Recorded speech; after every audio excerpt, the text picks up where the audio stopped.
Hey everyone, welcome. I'm Ksenya Samarskaya. I am the managing director here at the Type Directors Club, and this is Cha Chi Chi, the latest edition of our Type Drives Culture Conference series. Very, very excited to see you all here tonight. Very excited backstage with all the speakers and panelists that are already here. The conference is a year in the making, and it was spearheaded by advisory board member Sol Matas and coordinated in tandem with Laura Scofield. And our lovely loud graphics, patterns, backgrounds have been created by Nubia Navarro. So we're very excited to collaborate with her as well. And yeah, very, very thrilled. It was going to be a great 2 days. There's also in-person parties tonight and tomorrow if you've registered for them across the United States and in Brazil. And I also want to take a moment to remind everyone that today is the last day for the TDC 69 competition.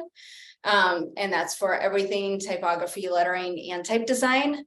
And since we would hate for you to be distracted during the conference, if you get your entries started, if you just open your entries today, you will have through the weekend to finish and complete them. So I would really encourage you to go to enter.tdc.org and make sure you get those in before the cutoff and the deadline. And now, without further delay, I'm going to introduce your host for the rest of today's session, Laura Scofield.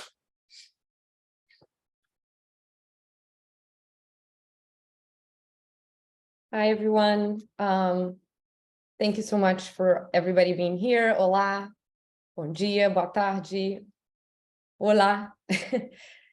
People say that Latinos are very emotional, and I won't lie, it's true. Here I am, like my heart's beating super fast to be here today with all of you. So thank you so much for joining from all corners of the world. So without further notice, let's just go get the speakers to talk. For this first panel, seeking approval, our speakers will be sharing their pitch presentations as they presented to their clients for the first time. As we all know, this is the moment, right? The moment, the crucial moment that we showcase the work we built and build, confidence, relationship. It's that time of, like, I like to say, like, it's the flirting, and you're going to a date, and this is the moment that the date needs to go well, right? And we will have a glimpse of these amazing designers' process and thinking to learn how we can also better present our work and make our ideas the best ideas when we really want to fight for them, see the light of the day, because we know sometimes things can get tricky. We're going to start with Seb Lajos from Bastarda Type. Founded in Bogota at the end of 2016, Bastarda Type focused on typographic treatment, mainly from brand identities, logo refinements, and custom fonts with an emphasis of numerical signs. This amazing studio has been awarded in Latin American Design Awards, BID Iberoamericana, Design Biennial, and Communication Arts. Bastarda has recently opened digital doors in New York with the intention of permeating the typographic vision from the global south.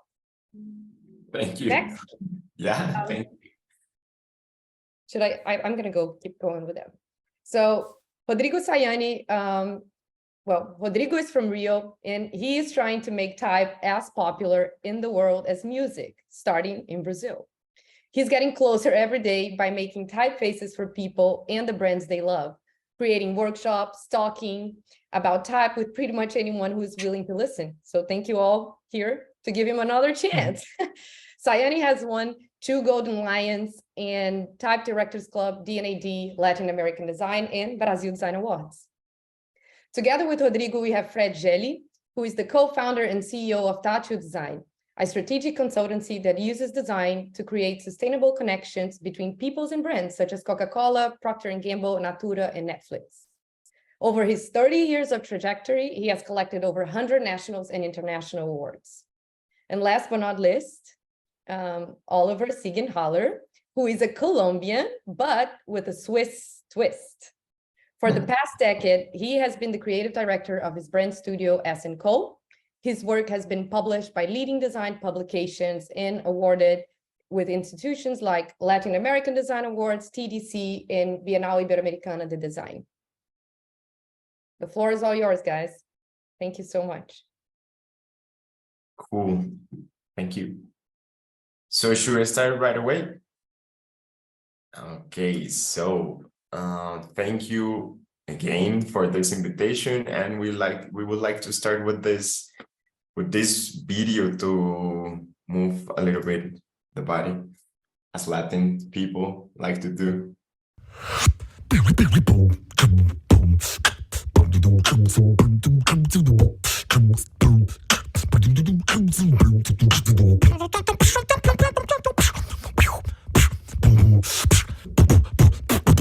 Bloody bloody, we likes to fall.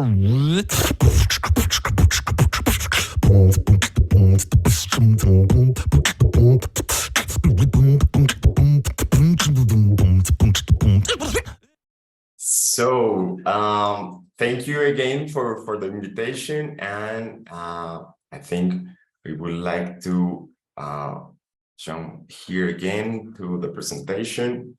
Just let me know if it's working. Okay, cool. So we would like to present this project, which is the creator's logotype. This is a brand agency from Costa Rica, from some friends from Costa Rica. Jay is here in the call, so if you want, just say hi with the camera. And the time is short, so I would like to go through the project. The idea with this presentation is to show how we work in the studio and how we present this to the client, or which is going to be, or what is going to be the first steps in the project. So before we start any project, the idea is to have as much clarity in the concept and the concept behind the brand. So it's very important to know which is going to be, or what are going to be the attributes of the brand. I know that if most of the attendees are a designer, you can understand what I'm saying, but the idea is to know how the brand behave and how the brand speaks. So it's always good to start with the attributes, but also the technical aspects behind the logotype, or what the technical things do we need to take into account for the developing of this logotype. And then we always like to explore this idea of the typographic spirit of the brand. And with this, we said that it's not the same feeling if you feel these letter forms or these letter forms. And we normally work with other designers or brand agencies, so we know that they understand what we are saying, but we usually don't design any other elements like symbols. So we think that if we explore the most in the letter forms, we can bring those attributes of the brands through the logotype and nothing else. So that's kind of the idea at the beginning, but also it's always good to speak with references, because sometimes if I say something about industrial typefaces, maybe it's not the same idea that you have in your mind about industrial typefaces. So it's all to clarify a little bit more with some graphic references. And with this references, we also categorize a little bit the typefaces or the possibilities, like in these four main categories. And through the years, we think those four categories are the ones that the client or the brand understand the most. Sorry if my English is not perfect, but I think you can understand me. So the idea here is that we can see the potential of some of these categories and which ones we think are not good for the brand. And this comes because we already talked like 2 times before by me, like trying to understand the brand.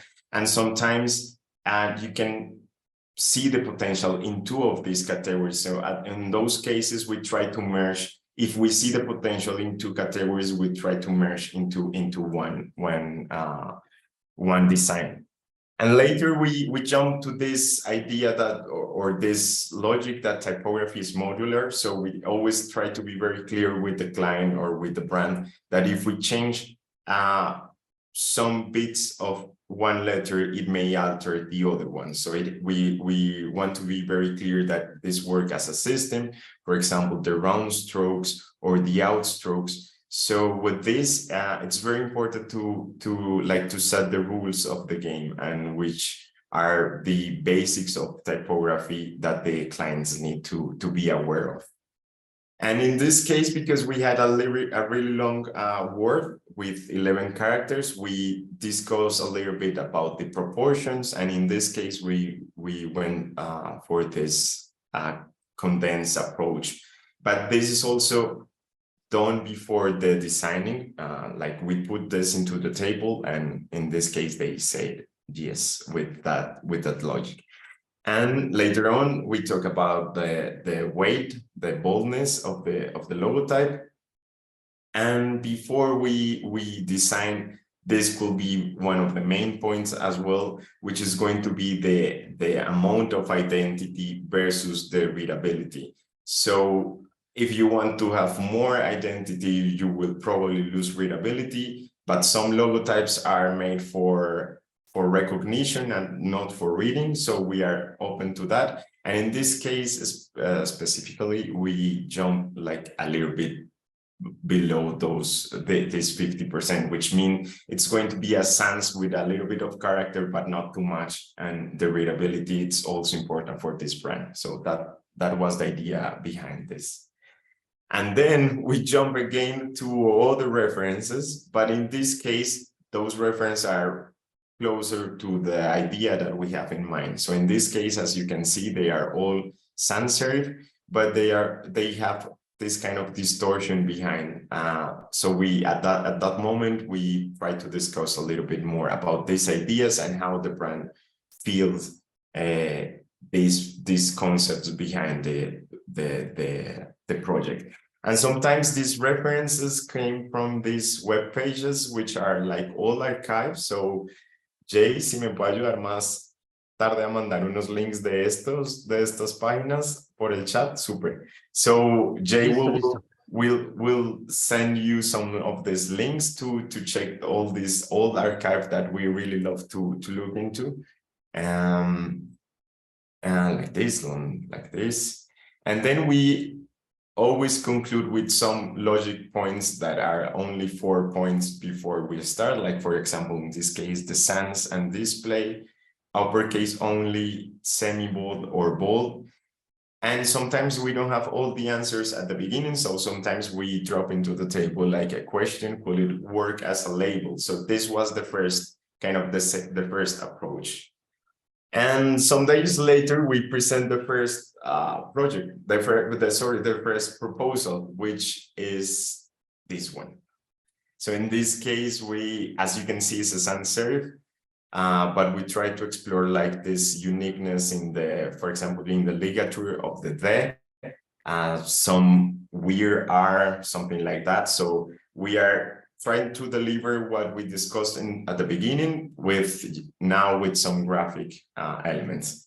But sometimes, for example, in this case, we knew that R was a little bit maybe too funky monkey. So we said, okay, what if we try another R to give more potential to the same proposal with some variation on some letters? That's something that we normally do as well. And then we work with some mockups, because those mockups are the ones that give this idea of the typographic spirit. So if the brand feels comfortable with that proposal. So the mockups are always good to test it. And sometimes, or in this case, because we wanted to explore this alteration, this distortion, we tried to do it kind of a very quick exercises in Illustrator, for example, to understand if the brand is open to this. And sometimes they say right away, okay, no, it's not going to work. So those are quick exercises. So the letter shapes, the letter forms, as you can see, are not perfect, but for the beginning, it's good to test if it's a possible path. So then we present the second one, which we explore a little bit of difference in the behavior of the circular shapes, but we try to be very condensed with the other letter forms. Also the mockups and the distortion, and in this case the distortions are different from the previous one. So we are also open to what happens if the second proposal can be distorted as the first one, for example. And then we compare, and it's always good to compare in the same slide both proposal. In this case, these two proposals. So we did this, and they finally choose for this one. So that was the kind of the first pitch with the brand, but they right away said, okay, let's try something a little bit more bold. And what happened if we drop the ligature on the D? And what happened if we try a different ligature in another area of the logotype and another version of the letter R? So then this was the one that they approved. And normally when we work with logotypes, with custom logotypes, the right thickness is one of the most important parts. That's why it's custom. So we try to develop like the right amount of blackness that we want in the logotype. And in this case, here you can see the no ligature in the D, which it was a little bit of heartbroken because we really love this one and they didn't choose it. So this was the was the one that stays, and here we can see the R and A that they don't go through the baseline. So that was another testing. And here you can see a ligature in the letter R and S at the end, which it didn't work as well. So then we compare, and I think they choose the bold one or in the middle. Let's see, and then of course, we always try to compare all the approaches in one sheet to discuss. And at the end, they choose, as I was saying, the no ligature in the D. Some questions behind the R and S ligature, but they didn't work as well. And the final details at the end was to, for example, here to design the register mark, which is something that we love to do because we think it adds a lot of character to the logotype if it is custom. Here as well, some testing in small sizes. In some projects, we need to explore different weightness for small or micro sizes, and sometimes the spacing as well, or kerning as well. So in this case, they didn't want to have a different version for small sizes because it was not going to be important. Some other details here and some other mockups. And this was the final logotype. So I think I nailed the time. I think so. So this was the project that we wanted to share, and how we gave our arguments to the client, to the brand. So this is it. Let me know if I did it right or not. Okay, cool. 10 minutes, very quick. That was great. 10 minutes. I doubt that we may be able to keep that within 10 minutes, but so me and Freddy, we're going to talk about a project we've done together. So Freddy is like a Brazilian design hero. Those who don't know him, he's like one of the leading business person and design thinking minds from Brazil. And we were fortunate enough to work with him on this project for Rio Carnaval, which I'm going to share with you right now. And he'll introduce it to you all. And later, I'll just talk a little bit about our process and the ups and downs of making this logo type samba. So without further ado, Freddy, the floor is yours. Thank you, Rodrigo. Hello, everyone. It's a pleasure to be here. So this is a huge challenge to create something really emblematic for the guys that, in our opinion, are the most creative guys in the world, that the people that really create the carnival every year in the samba school with really low budget and poor people, exactly the people that lives in Brazil, the most complex situations, and they have this capacity to really to transform everything in something really amazing. The biggest show in the world is Carnival in Rio is considered the biggest show in the world. So the challenge was to create something that could be relevant for them more than everything. And we have some principles, some design principles in Tachu. And the most important, I think that the most important of these principles is the idea that all the time you're trying to create something with someone, never for someone. And the first approach was really to be really close from them and really trying to understand which kind of direction could make sense to find this symbol, this representation. And we did a lot of interviews. First of all, we did more than 20 interviews with the masters of samba community in Rio, and people that has 40, 50, 60 years of carnival, and trying to capture which kind of main inspiration that we could use to create this identity. And after that, we check it in the entire samba community with more than 7,000 interviews, digitally for sure. Because when you think about carnival, we have many symbols. We have the drums, and we have the confetti and serpentina, and many different ingredients that all of them are really relevant in carnival, but which one would be really the main one? And we discovered that the flags for each samba school is the most important icon, and they are sacred. They kiss the flag for their own samba school and the samba school of the competitors too. It's an honor to do this. And we understood in that time, in that moment, that the flag should be our main ingredient, but how you could explore this element was our briefing in some way. And we in touch, we always really go deep before in the soul of the body and of the brand, the identity that you want to create. After that, really to go to the body. And in this phase, in the trying to understand which symbol would be, we presented for our clients that actually was a big group of people, all of our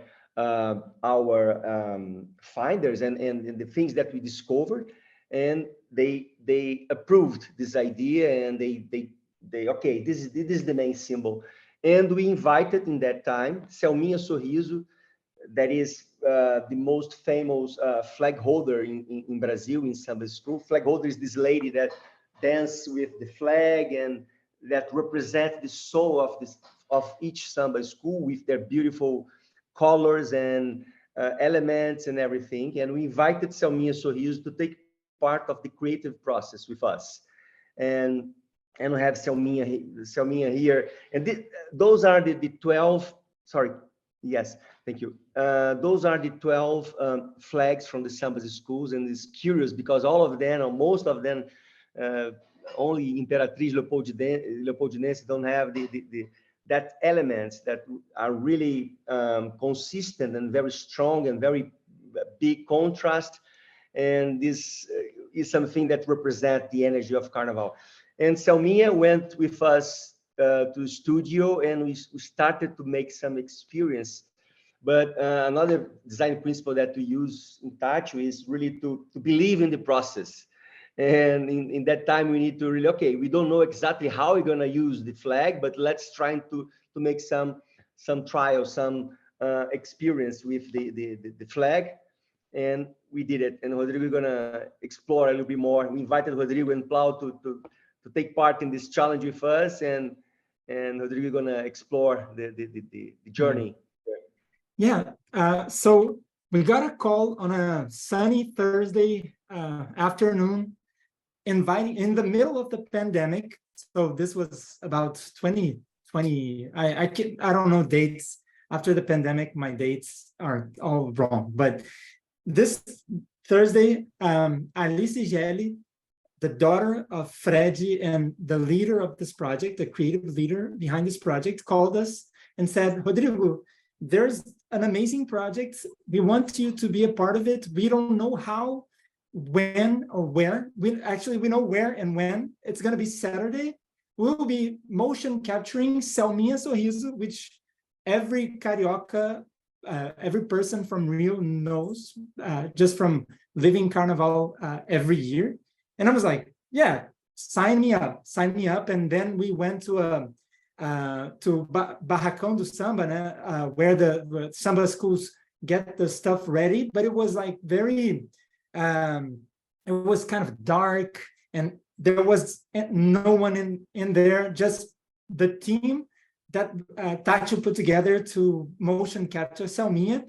These are a bit of the process, and what we wanted to do is we kind of wanted to direct Selminha to write letters with the flag so that we could use that as a basis for a logo type.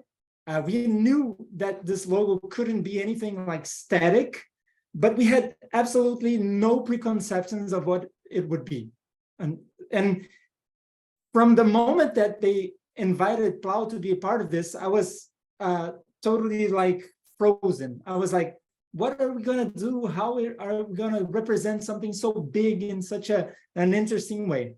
But as the project progressed, we experimented with so many things. And that's like kind of what I want to bring to you. These are the first trials that the motion capture and team did. So they put a camera on top of the ceiling, filming Selminha with the movement, and trying to get the tracing of that flag so that it could behave as a brush. This is a little bit of the process where Selminha was doing these circular movements, and these are movements that are like kind of traditional, right? So at one moment in this project, I took the flag non-violently. I took the flag and I said, let me try to do something with this flag that's more like letter line, right? So I was trying to use the flag as a brush, but Selminha was telling me, no, this is not right. You need to do circular movements. There are movements that are very traditional and that you cannot really, you cannot do something different, right? So in the end, we understood that tradition was part of the project as well. And this is a moment where the motion capture gave us a mistake that was actually the best start of the solution that we had. In the middle of this process, we didn't know what this would be, right? So we tested many ideas, totally different, totally unexpected. So this is trying to get different parts of the motion to become letters. So that's very like figurative and also very literal.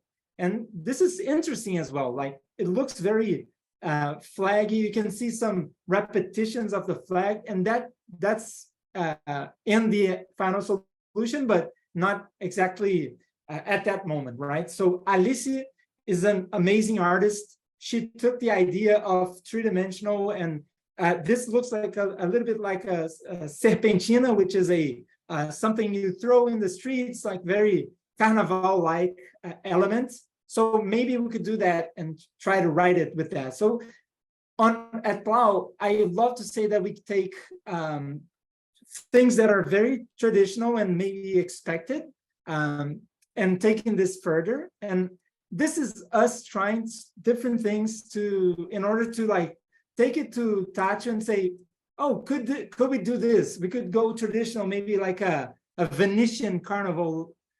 Does it make sense for Rio? Does it make sense to use something like serpentina and like make it two-dimensional?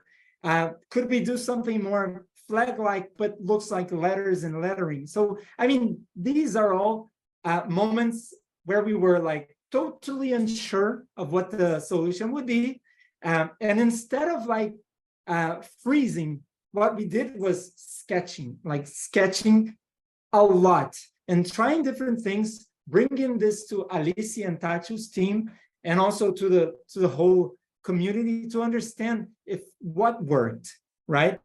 At one moment, Freddy did this sketch, which is right here. It has a little bit of gold, but also some brush-like curves. This was his inspiration, looking at Selminha's movements. Alicia took that and saw the glitch on this video and did this in using only paper. And this was the beginning of an eureka moment for us, because we knew that the flag needed to have movement. It was really hard to capture the movement of a flag, which is very organic, and hard to devise shapes that are familiar and easy to understand. So this is like me on an iPad trying to trace a letter C out of a movement of a flag from Selminha. But when we kind of did this, we said, maybe we got something going, right? So taking something that's organic and visual, like the motion of Selminha, and taking this digitally, we started with skeleton shapes and the idea that we could do repetitions of strokes. And this one, for example, it turns around itself, right? So we had a little bit of 3D dimension. This is all using Illustrator at the best of our ability to try to make an idea out of it. So these are some, and then we went for an organic shape, and this looked a lot like Rio. You could see a little bit of Copacabana, you could see a little bit of the flag, you could see a little bit of some ideas of, maybe Oscar Niemeyer and some architecture, some, a little bit of Apoteose, which is the big monument at the Sambódromo. And we started playing with it. So Carnival is a little bit more random. Can we do something that's a little bit more random? And this is an animated GIF we did in Illustrator, just to show how something that was started very stiff could be a little bit more organic. And we knew we hit a wall when Illustrator wasn't giving us exactly what we wanted, right? At that moment, I remember a person who's doing an amazing work with programming and design, André Bournier, and he started testing and prototyping things with us in order to achieve a solution. We knew from the beginning that this solution was absolutely not familiar to the Brazilian people. We knew that we had to represent Carnaval, not only to the community of samba, but to the world. So familiarity and some quirkiness was something that we found. That it's not something that we were looking for, but that we found, right? So this is just parts of it.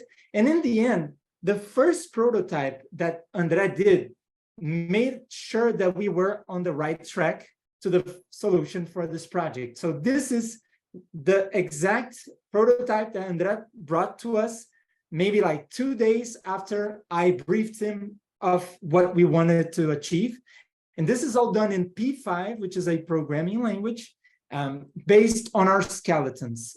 So this is like, oh my goodness, this is Carnaval. We were like absolutely excited about this result. We knew this was kind of like initial, but then we went for it. And Fred is going to present the results that we got after we made some hundreds of iterations of this tool. Thank you, Rodrigo. I saw that André is there in the chat. Hello, excellent. Yeah, and I think that this is a very, very good example of a work team, work together in all of the moments. And this was something that we really would love since the beginning, that this identity could have movement for sure, and would be better if she could really samba, she could dance, because the capacity to really to translate the sound of samba in movement. And André received crazy briefings for us, and I would love when he said, oh, this looks like a little bit complex, but I'm gonna try. And the day after, he had the solution, and it was amazing, and how this process was really virtuous, worked really well. So Yeah. and we had the final solution. We had these elements that, as Rodrigo said, is really connected with each frame of the flag of Selminha Sorriso in each black straw. It's like the movement of the flag, at the same time connected with Copacabana's beach. It's very iconic black and white icon from Rio. And at the same time, with this explosion of colors of the colors of the 12 flags from the Sambas schools together, because this is another important part of this briefing. We should have identity from the entire Rio Carnival, the 12 Sambas schools. But at the same time, we understood that would be amazing if you could guarantee in another moment that each Samba school could be represented by this identity too. So we have the different versions from the identity with the different colors, but this one is the main one, is the basic. And this is the dashboard that Andre built, really and you have infinite possibilities to explore different distance between each line, black line, and all of the variations are possible here with this dashboard. And amazing what you can produce here for the next carnivals, because this is another the identity from Carnival into 12 and 2 this year happen again with the same identity. You're going to explore from the next years these dashboards and the variations that we can create through this amazing tool. I am going to quickly stop sharing just in order to make sure that the sound is working, and I'll show you how this looks in real life, and it's really cool. So.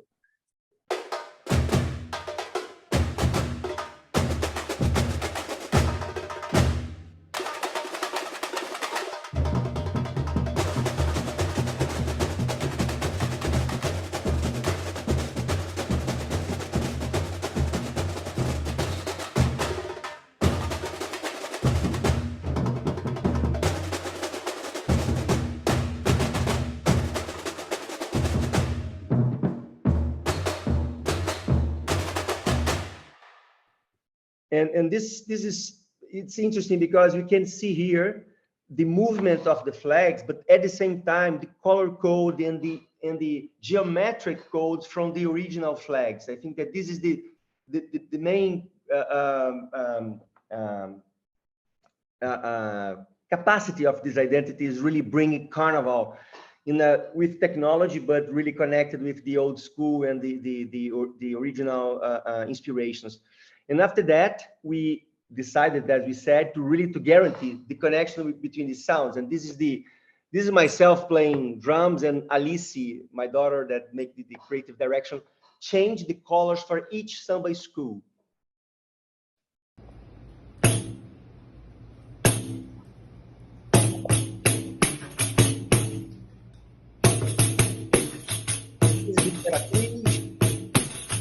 This is Rio.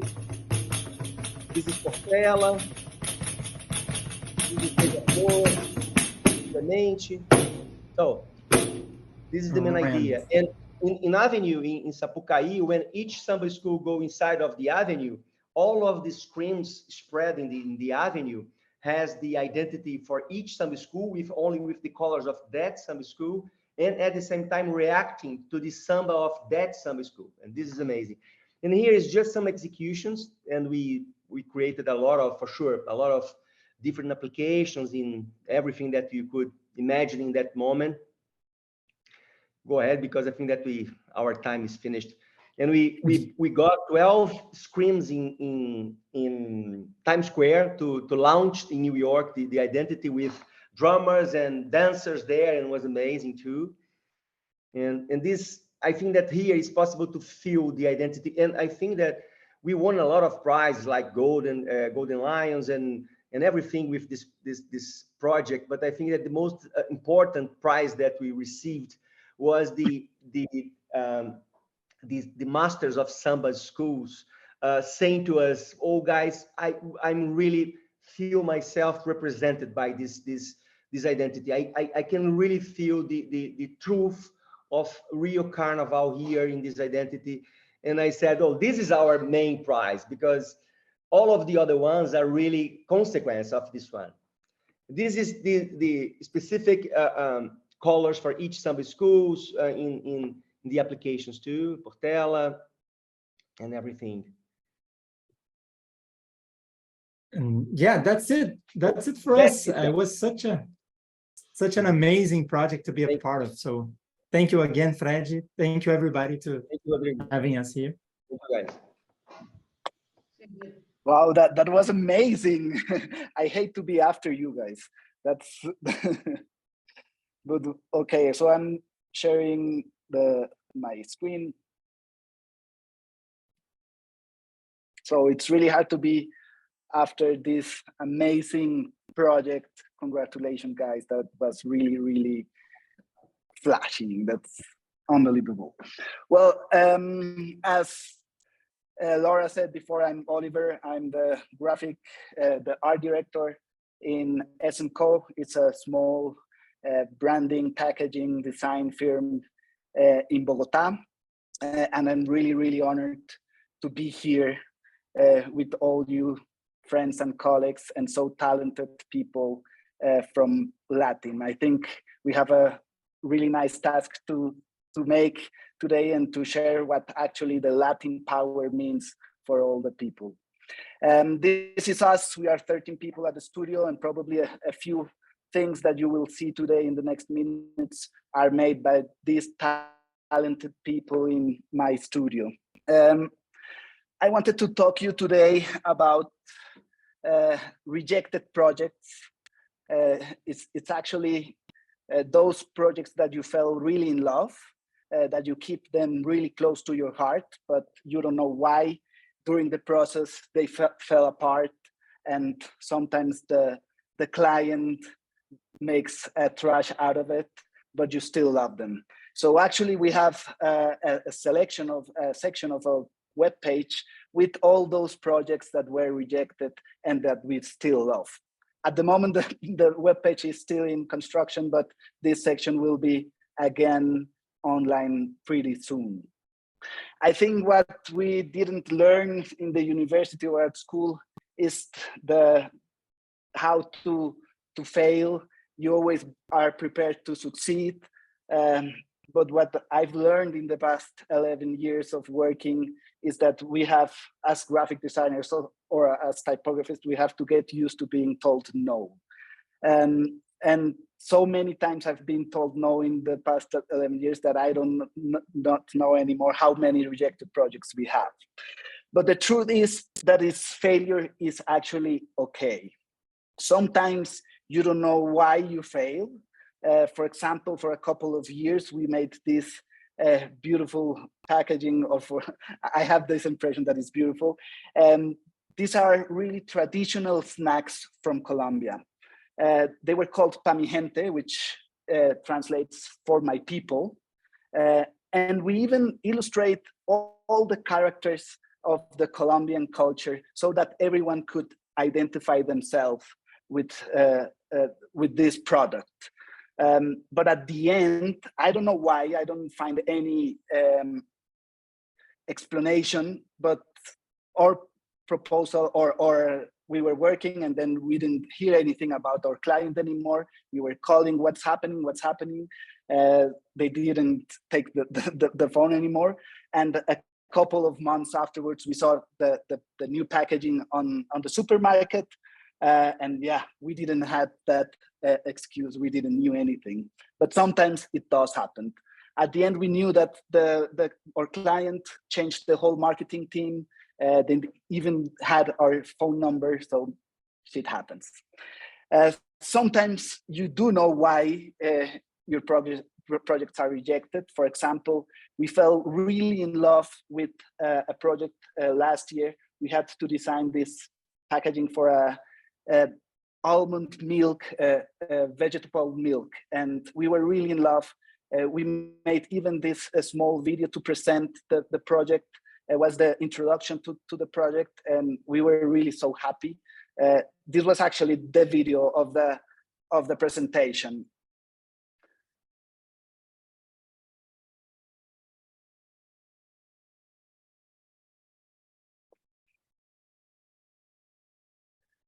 And it was this milk, and we thought these powerful almonds had like a powerful rainbow.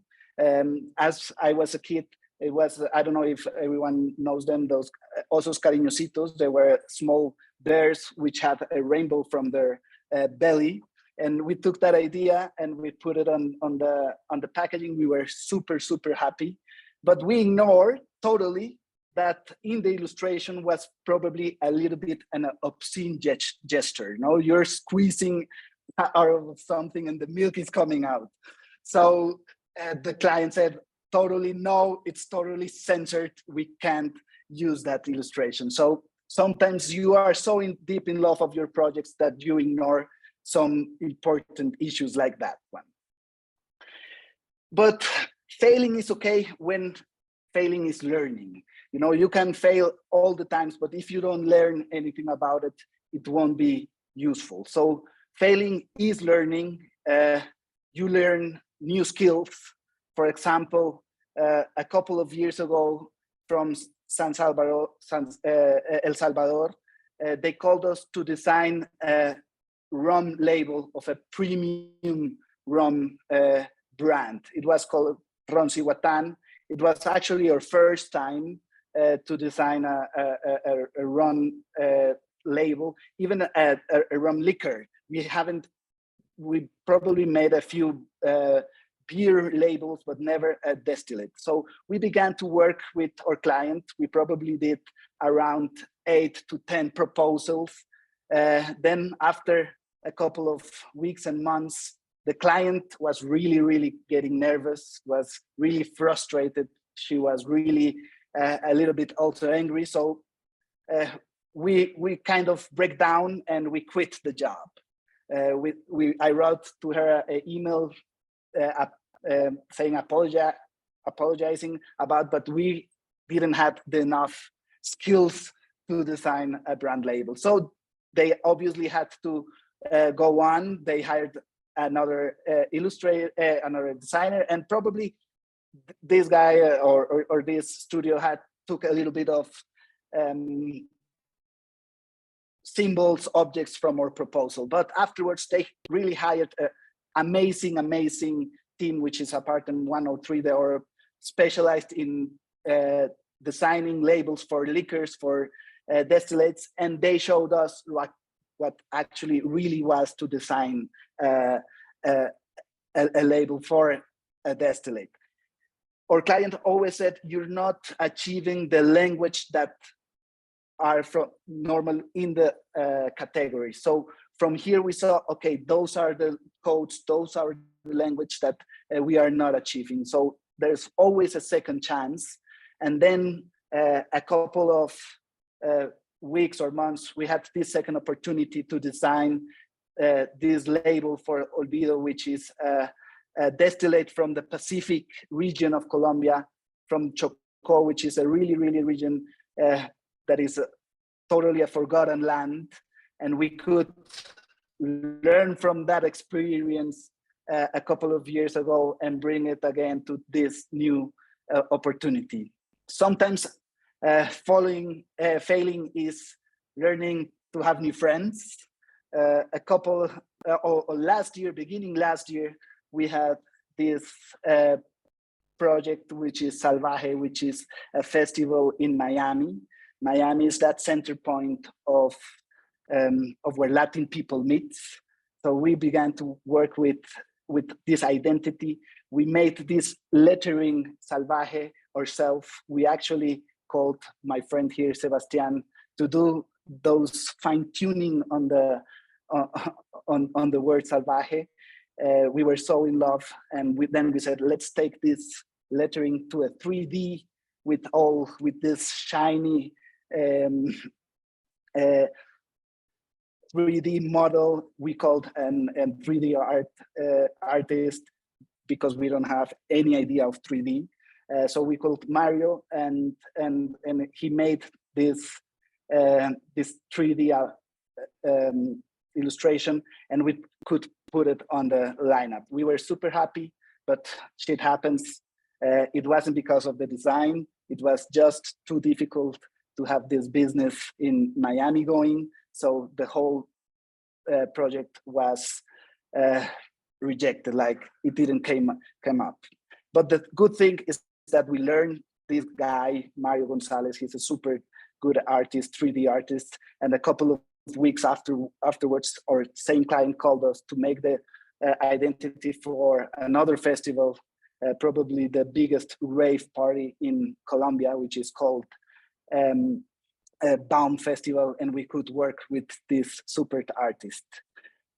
So failing is learning, of course, new skill, new friends, new tools, new solutions, new everything. So failing is learning everything. So that's the important thing of the rejected projects. And sometimes in the end, after failing once and failing again, you don't fail, because at the end of the year, the same client called us again, and he told us, hey, there's a reggaeton party going on in Bogota. Why don't you do again the identity? And then I said, wow, what we did for Salvaje is perfect for this project. It has the perfect perreo lifestyle, which is, or that lifestyle from reggaeton. Rompe means actually break, like break dancing, how actually we dance reggaeton. And then we could push forward the whole project. It just changed from Salvaje to Rompe. And at the end of the year, probably October, November, we could have Mora and a lot of other artists having this Rompe party going on. And then just on the main stage, we had this really proud project that we had. So at the end, what I can just say about rejected projects is that we have to get used to being told no. But being told no, it's okay. Failure is okay, because failure means that I will learn something about it. Failing is learning new skills, new friends, new tools, new solutions, new everything. And of course, at the end, failing is not failing. So thank you so much. I think I made the 10 minutes.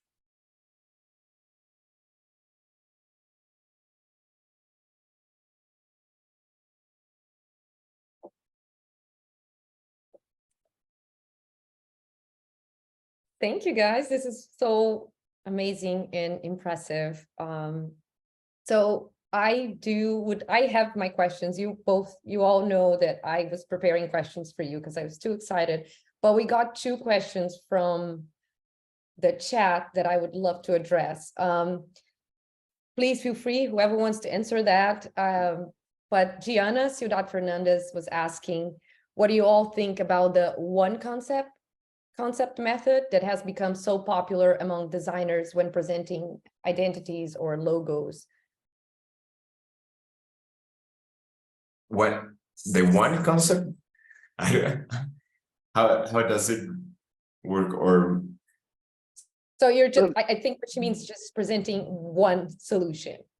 Yeah, well, one proposal, something like that. Correct. Yeah, normally at SMCO, as we work, we do believe to present one proposal. I think normally you don't have good ideas. I think I always say we have bad ideas. And then when you have that one idea, you want to give your 100% for that idea, and not bringing like one idea to a 70%, then to a 30, and then another one to a 20, and then to another to a 10. Then what will happen is, well, you will do like a Frankenstein. So I'm totally agree that if you bring one good, really good constructed proposal, it's the way to do. Of course, you have to have like just a little checkpoints during the process, so that you know that you're going to the right objective and the right path. Sometimes you fail at the presentation and you have to go back, but that's also okay. Okay, cool. Luisa Baeta has a question specifically for you, Fred and Rodrigo. So maybe I'll let you both answer her through the chat, because I do have a question that I would love to ask. I think Oliver, you were talking about failing, Rodrigo and Fred, you're talking about the team really exploring many possibilities. And you said like really trying to get the client to understand technical aspects of type. And, it's sometimes we do fail, right? And my question to you all is like, you lead teams. How do you maintain morale, with your team after going, through this ups and downs with clients? How do you bring the bad news, or how do you guys relate to that idea of like keeping the team up with failure? In my case, my partner Jay, who's very funny, he keeps the how you said that the positiveness in the project. So I think I will have to say that he's the one who gave like the positive vibes for any project. But yeah, at the end, if we really love what we do, I mean, we are very passionate. So we said, okay, let's try again, because we really want to have the best approach. So at the end, we are very nerdy in that way, so we try again and again to feel that we are able to manage it. I don't know the guys. So I don't know, I'd like to share some difficult sometimes to do this, especially when you have a short time. For example, when you have an important project that are going and for some reason we really don't achieve exactly the good point for the client, and we need to really in a short time really to have a new ideas and refresh the approach. Sometimes this creates some difficulties in the team, because it depends for sure. I think that talking actually for the first question about the to deliver just one concept, I think that depends of the quality of the briefing. When you have a really clear briefing, the chance to achieve that briefing in just one trial is much bigger. And I think that the second question, when you talk about how you're going to manage the difficulties with clients, that really normally the problem is in the briefing. The client is changing their minds and decide, and this is really complex to manage with our team. We need to come on, guys, because especially young people, they don't have any passions with clients. Come on, these clients, they are crazy. Come on, guys. So, and this is complicated. It's much more emotional intelligence than creative and technical intelligence. And I think that the seniors in general has the role to help young people to understand this kind of reality. And so manage and to go directly to in the next trial, really to go directly to the point. So this is our strategy to manage. Right. I try to share as much as possible the ups and downs of what happens. Sometimes I feel like I'm not communicative enough. Sometimes maybe there are people from my team in the chat, but I get depressed with them sometimes, and we get back up together. Sometimes we need to. I think Freddy was on point. It's the briefing. It's something about either the brief is maybe something that it's outside of our reach. Because sometimes it's all about like, I don't want to do this business anymore, or I have a problem with my partner. So it's not about us as much as it is about their business. So sometimes, but of course, sometimes it is about us. It is about us not having asked the right questions and achieving what they want. And sometimes it's what Oliver was saying so well, like failing a couple of times or 3 times or 4 times until we manage to get a better briefing. We need a clearer view of what to go for, and the down becomes an up. Like we get back together again, try something new, if the clients don't, dismiss the project in the beginning. But I think overall, in design, I think everything is, you can save. I think it's very forgiving, because I don't think that the deadlines are that problematic for most of the projects that I work for.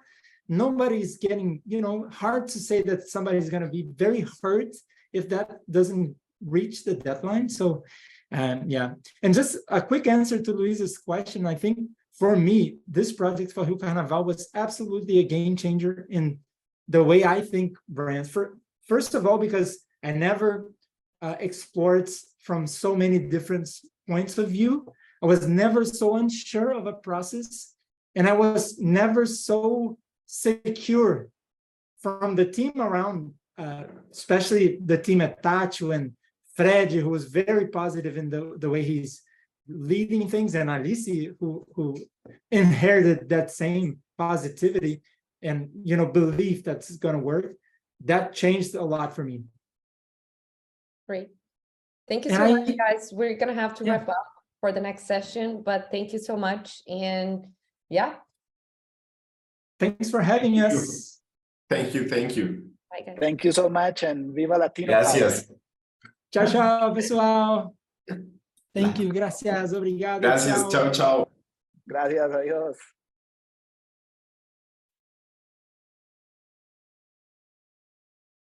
Thank you, guys. This was amazing. Hello, hola to everyone, especially for those who joined us a little bit late. I hope it's not the Latin American friends. I'm very proud to be here, honestly, and see this finally happening. So now it's time to introduce to Azucena, Cabezas, León, and Alinder, Espada, Camones. They are both from Lima, the capital of Peru.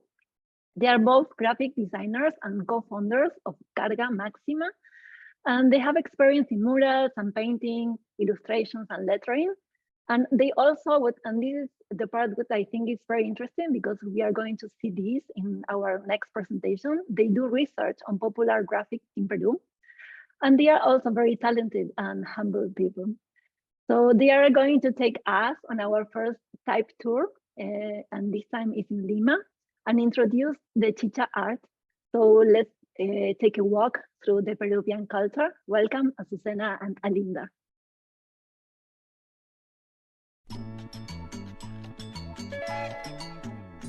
Mi bandera son los colores y es el sello arcoíris para el Perú y América.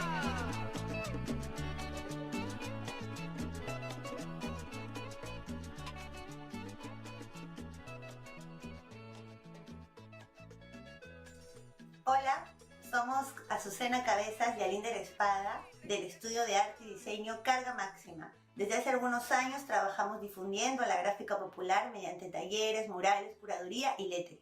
Agradecemos la invitación a esta gran comunidad que nos permite conocernos y entendernos más como latinoamericanos hacia el mundo. La chicha es una bebida ancestral, un género musical potente, es cultura popular y un aporte del pueblo al arte gráfico latinoamericano.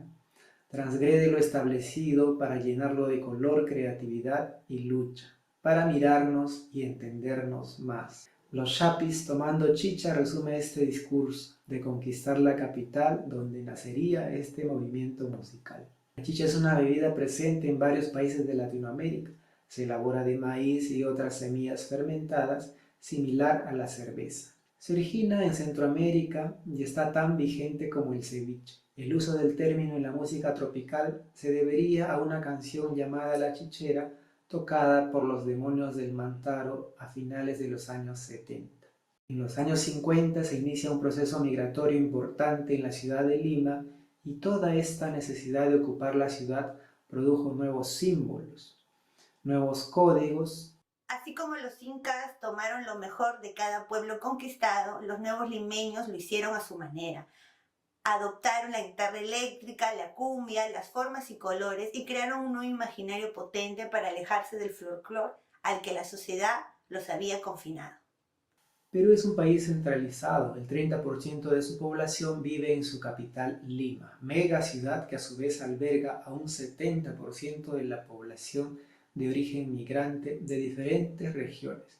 Culturalmente, el mundo andino peruano es prolíficamente creativo, con los pocos recursos que obtiene de las políticas públicas. En Lima, en cambio, encuentran una sociedad cerrada. Muchos migrantes se enfrentan a la discriminación por cómo visten, por el idioma que hablan o qué música escuchan. Es en este conflicto que surgen prácticas y estrategias nuevas, por lo que utilizaron soportes publicitarios no usuales como las banderolas que se usan hasta la actualidad, como podemos ver en las fotografías, los anuncios de los conciertos y una valla para una marca de leche local. Pero Lima es a su vez una gran ventana para el mundo. Y el arte chicha es el resultado de décadas de búsqueda de identidad, del hombre andino moderno que se consolidaría al ingresar al siglo XXI como una manifestación genuina del pueblo, un salto a la modernidad a ser sujetos contemporáneos. La cumbia peruana inicia siendo instrumental, luego el género musical chicha nace con los grupos como los chapis, se consolida con Chacalón y la Nueva Crema y el contenido de sus letras va dedicado en parte al ambulante, el obrero, el campesino y los comerciantes. Para algunos usar el término chicha es banalizar la creación popular urbana o separar una subcultura de lo hegemónico y encasillarlos como un referente de lo informal. Como cualquier manifestación humana, tiene lados positivos y negativos. Es una mezcla de todo, afiches, letras, colores, tradición oral, etc. El trasfondo político y social es importante porque este movimiento ha sido testigo de momentos claves para la ciudad de Lima y el país. La chicha entonces se puede resumir en la transgresión de lo establecido. En la imagen observamos el trabajo de Frank Ventura, diseñador de portadas de los discos de la época, y banderola de Monkey para Chacalón y la Nueva Crema. El origen de este arte nace del afiche chicha. En los géneros musicales populares de este momento se utilizaban estilos de letra convencionales, es decir, tomando como referencias las letras de imprenta y su producción para la publicidad. También era limitada a las imprentas. Por ejemplo, el logo del Cuarteto Continental, que utilizaba letras conocidas como vaqueras o del lejano oeste, que se hicieron conocidas por las películas y publicaciones impresas. Pero hubo un taller de afiches liderado por Tenisela, un diseñador de letras, que con el dibujo y su creatividad participó de diseños de logos para importantes grupos como los Chapis, Chacalón. Uno de ellos, Pedro Rojas, Monkey, se uniría a su taller en el año 82 y es quien, además de trabajar en la impresión de los afiches, también llegó a diseñar otros logos como el de Agua Marina, Alegría y Génesis. Ahora, los afiches de circo utilizaban en ese momento el color fluorescente, como los diseños de Elmograph, una imprenta de Italia. Es posible que haya habido una influencia, pues los circos internacionales llegaban a Lima cada año para fiestas patrias, como el circo de los hermanos Fuentes Gasca de México. De hecho, la Carpa Grau, un lugar importante para los conciertos chicha, fue una instalación de un circo que fue comprada para luego albergar conciertos. Podemos ver a Chacalón en uno de sus conciertos en este recinto. Monkey trabaja en el taller de Tenisela durante 1982. En ese entonces era el único taller de serigrafía para conciertos. Existía también un taller que trabajaban afiches con tipos móviles e imprenta. Luego se inicia su propio taller a pedido de sus clientes habituales, ya que él había pensado dejar ese rubro. Los grupos en ese entonces eran Pintura Roja, Alegría, Génesis, para quienes trabajó. Entre los referentes visuales de Tenisela para el diseño de estos logos están las revistas Gente, La Publicación, Killing, Fábulas de Sofocleto y otras revistas estadounidenses dedicadas al automovilismo y otras publicaciones comerciales. La intención era que cada logo sea diferente a los demás, tanto en una forma como en colores. En la creación del logo de los Chapis, en cambio, podemos ver letras unidas. Las dos letras S, crea una barra que cruza todo el logo perpendicularmente a las demás letras para enfatizar la idea de que los integrantes del grupo eran unidos. El grupo quería entrar con mucha fuerza al mercado, por lo que era necesario buscar un logo diferente a sus versiones anteriores y a otros grupos del género. Como podemos ver, hay una diferencia marcada entre cada logo y usan recursos diferentes. Estos aportes los ha convertido en logos icónicos de la música popular. Hasta el 90 había pocos grupos musicales por los que los afiches anunciaban un solo grupo. A partir de los 90, los promotores comienzan a organizar conciertos con varios grupos musicales. Es aquí donde se pasa de la impresión serigráfica con malla revelada al matriz de papel calado. Chacalón, dentro de las referencias para logos, esta es la más llamativa, uno de los diseños más conocidos del mundo y que se ha mantenido vigente, Coca-Cola. El logo de Chacalón, podríamos decir, representa la esencia del lettering chicha. Muchos logos posteriores que iniciaban con la letra C repitieron este recurso del trazo compuesto o swash. Uno de los exponentes más representativos es Monkey, Pedro Rojas. Él manifiesta que en los años 80 los logos de los grupos musicales no tenían un estilo propio que los diferenciara de otros grupos tropicales. Para esto, junto a Tenisela, realizan una serie de creaciones que sentarían las bases para lo que ahora muchos conocen como letras chicha. Es Monkey quien va a arriesgarse a añadir el color fluorescente para las impresiones.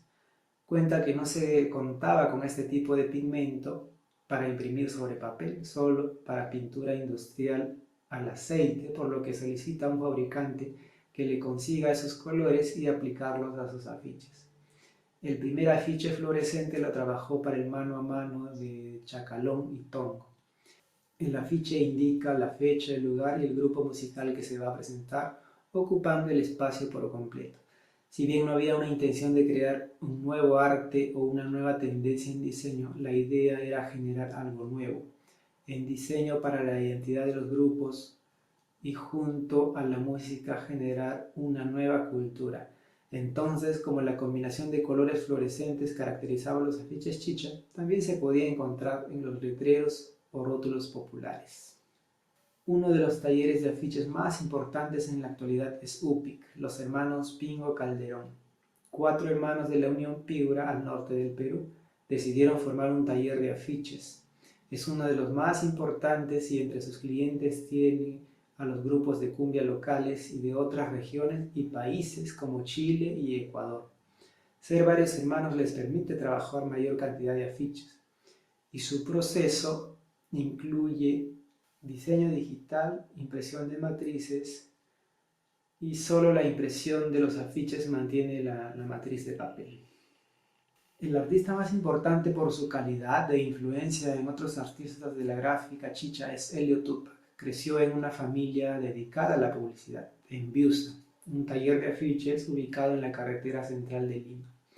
A inicios de los 2000, el arte y la publicidad puso el foco en lo popular, en la música y en la gráfica, y es cuando Elliot hace una de sus primeras colaboraciones para una película, La teta asustada.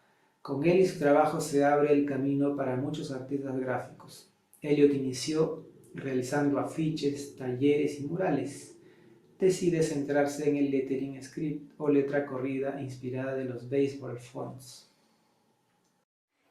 En este contexto, también Diego San, diseñador gráfico y uno de los pocos tipógrafos del Perú, crea la fuente Chicha en el 2012, motivado porque en su trabajo diario había demanda de las agencias de diseño para usar letras chicha para publicidad, inspirados en el rótulo callejero pintados a mano de los mercados y comercios.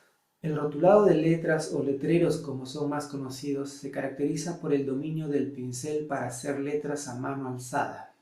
En la imagen podemos ver a Rodolfo Ponce, caribeño, con más de 50 años de trayectoria en el letrismo, y a Proel Alfaro, el gitano. Curiosamente, ambos, antes de ser pintores de letras, eran músicos del género tropical, y sus nombres artísticos lo heredan de esa etapa. Según Caribeño, los colores flúor se comenzaron a utilizar a finales de los años 60 en el rotulado de letras. Estos colores eran usados inicialmente por el Ministerio de Transporte para las señales de tránsito y obras. Posteriormente, según Monkey, a finales de los 80, se añaden a los afiches chicha. El pintor de letras por lo general anuncia sus servicios con el título de pintor de letras, pintor o simplemente letreros rotulados en su kiosco o taller ambulante que podemos encontrar en los alrededores de grandes mercados, avenidas importantes o cerca de las fábricas de carrocerías de madera. El pintor no solo trabaja en su kiosco ambulante, sino se desplaza a diferentes lugares a pedido del cliente. El criterio empleado para esta clasificación es la diferencia de los soportes. El rotulado a pincel es una técnica con amplias posibilidades de aplicación por el tipo de herramientas y materiales utilizados, convencionalmente pintura esmalte y pincel rotulador.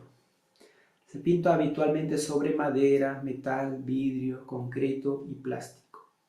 Se comenzó por señalizar camiones y demás medios de transporte de acuerdo al reglamento de transporte de los años 50.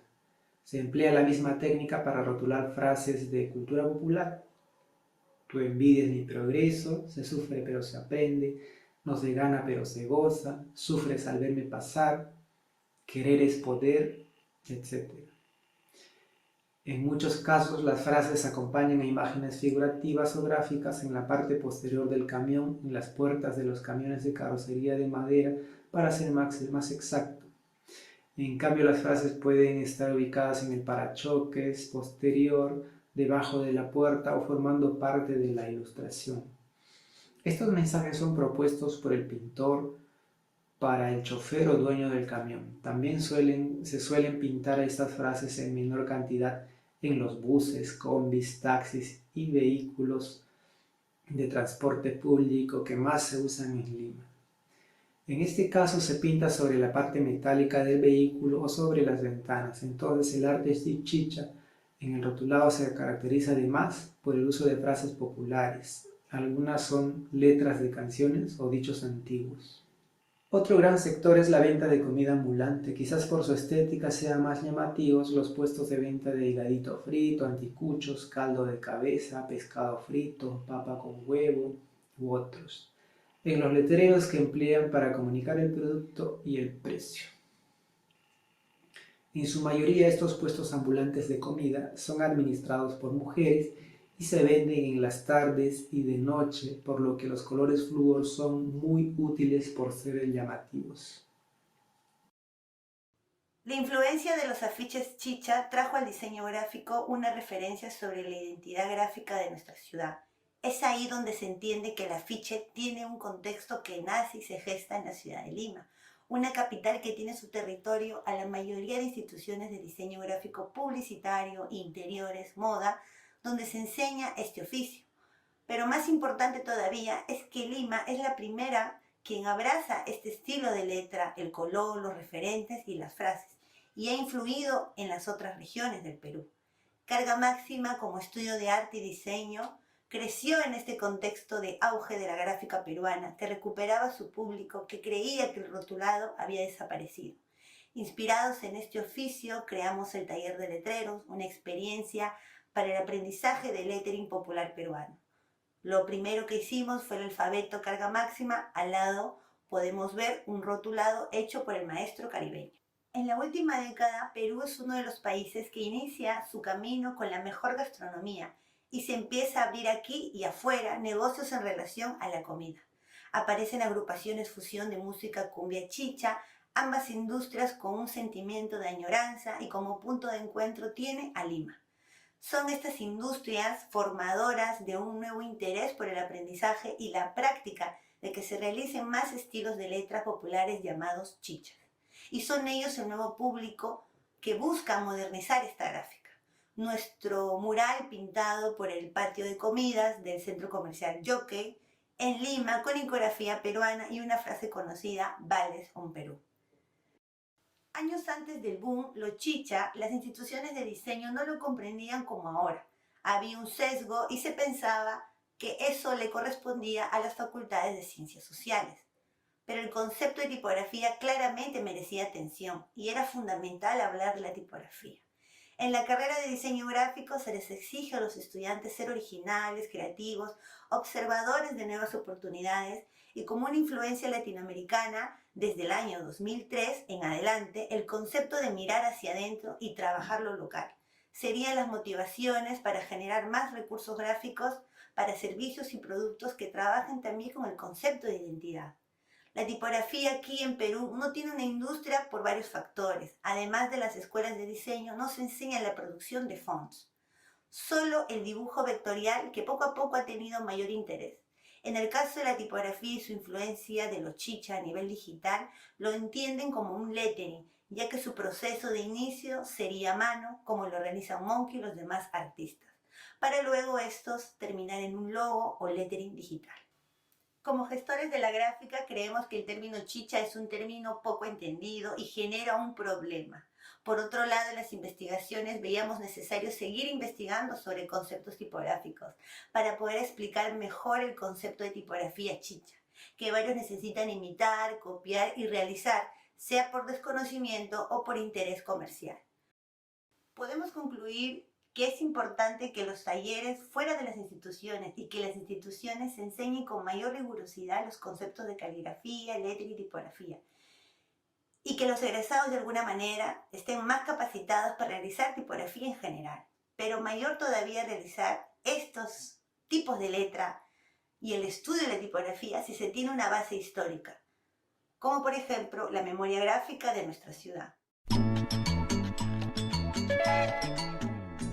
Mi bandera son los colores y es el sello arcoíris para el Perú y América.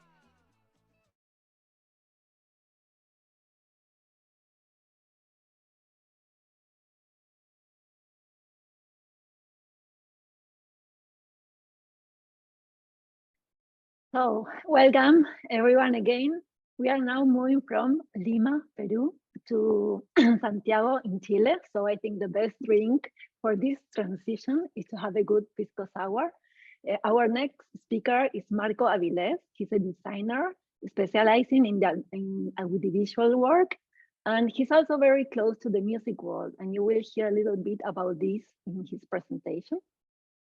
He's the director and executive producer of the serie Tipos con Letras, con Carácter Latino.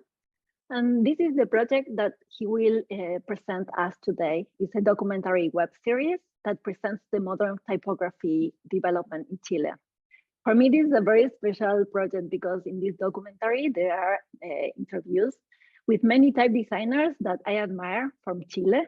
And among them, there is a former student of mine from when I taught at the University of Buenos Aires. Her name is Tania Chagana, and she's a very talented designer. So welcome, Marcos and Tipos.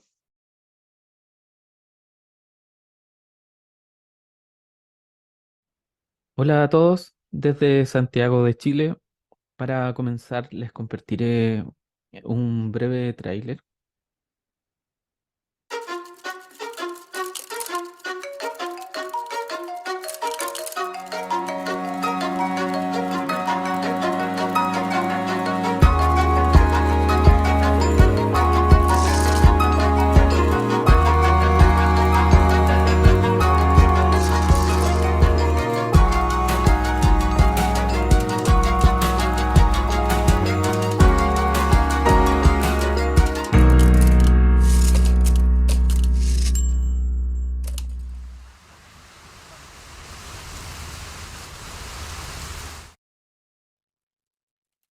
Mi nombre es Marco Avilés, soy diseñador y director y productor ejecutivo de la webserie Tipos, Letras con Carácter Latino.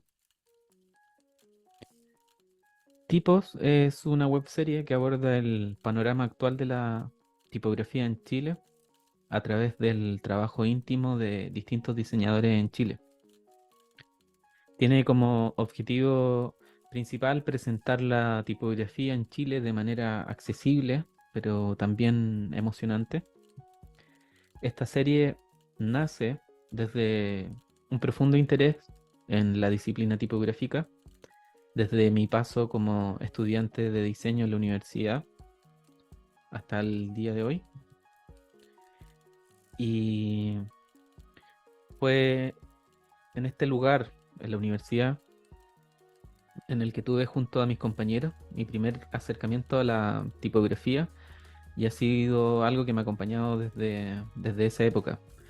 He podido compartir con distintos tipógrafos durante los años y conocer de cerca la evolución que ha tenido la disciplina en Chile. También en paralelo fui trabajando en el ámbito audiovisual y también en la música. Tipos de alguna manera reúne todos mis intereses.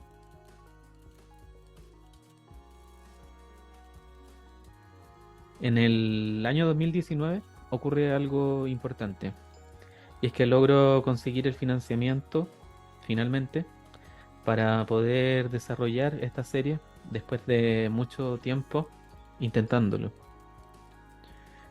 Sin embargo, a raíz de la pandemia el proyecto quedó interrumpido en el 2020. Sin embargo, no fue totalmente negativo, porque me permitió formar un equipo increíble de trabajo, poder investigar nuevamente, conocer y acercarme a nuevos diseñadores y trabajar con un ritmo mucho más pausado, que permitió a la larga desarrollar una serie como siempre me la imaginaba, y lograr que esta llegue hoy a distintos lugares.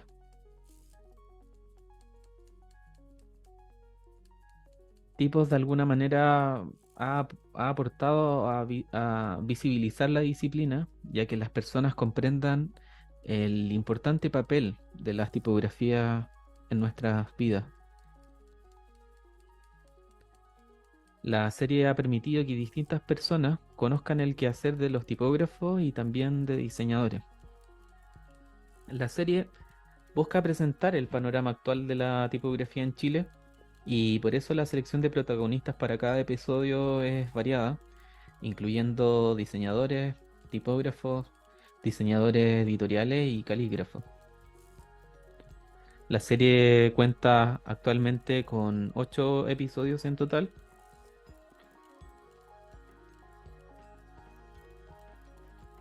El inicio del rodaje fue el 9 de marzo del año 2021, en plena pandemia. Y tuvimos la participación de Coto Mendoza, de Rodrigo Araya y Daniel Hernández en los primeros 3 capítulos. Coto Mendoza es diseñadora, calígrafa y diseñadora de tipografía, además de docente.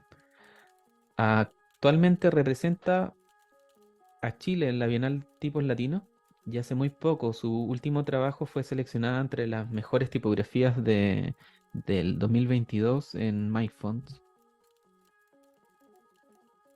Trabaja en la ciudad de Concepción, donde tiene su taller.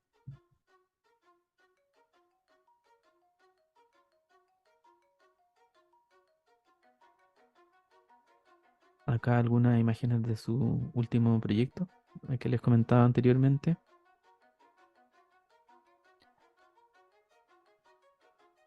Rodrigo Araya es fundador de la Fundación Rodrigo Tipo y uno de los diseñadores con el catálogo, yo diría, más amplio de fuentes de tipo display acá en Chile. Su historia y su trabajo me parecieron fascinantes desde el comienzo. Fue la primera historia que rodamos en pandemia.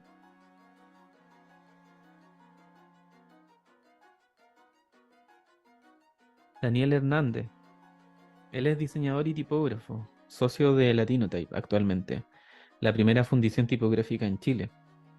Sus tipografías han estado en los best sellers desde hace años, lo que le ha permitido junto a sus socios desarrollar un modelo de negocio, digamos, exitoso, y a exportar tipografías para todo el mundo.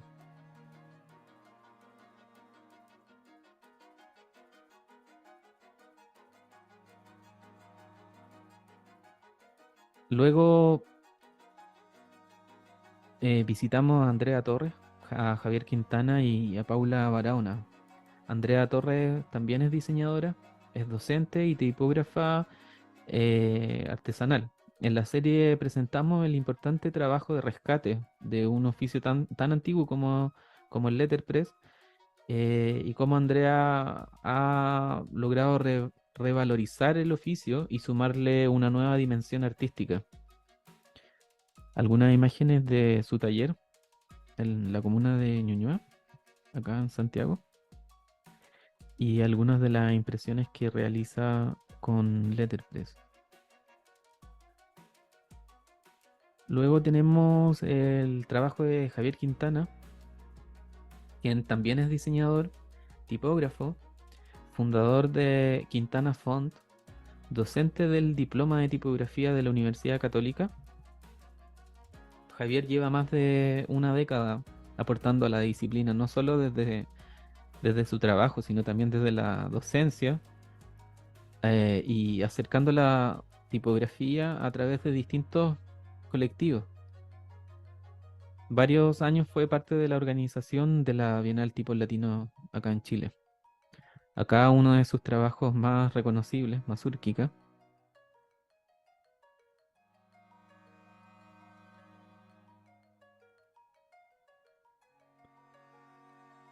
Otro episodio está dedicado al trabajo de Paula Barahona, quien es fundadora del estudio Vicencio.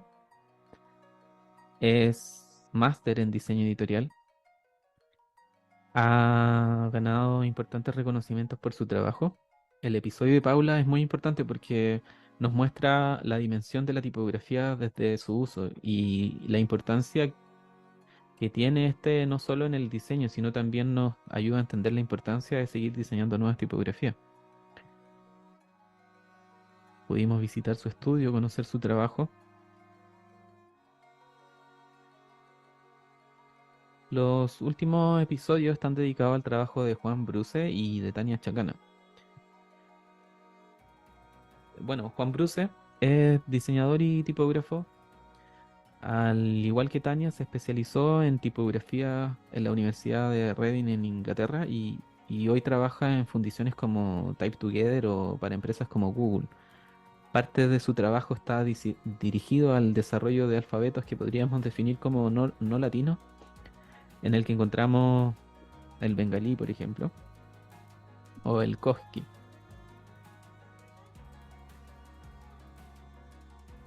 Él trabaja actualmente en la ciudad de Paine,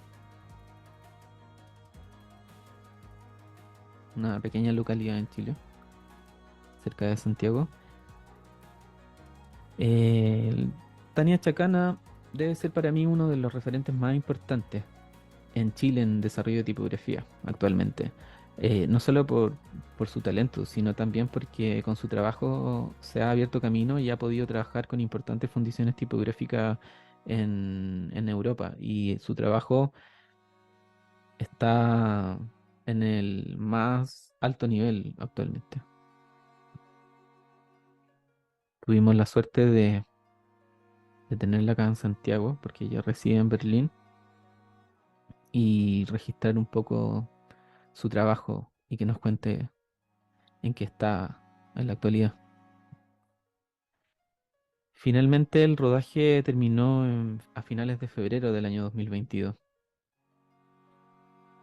Y hoy actualmente la serie se puede encontrar a través de nuestro sitio web de forma totalmente gratuita, eh, con subtítulos en inglés y también en nuestro canal de YouTube, por si la quieren buscar. Está totalmente libre todos los capítulos.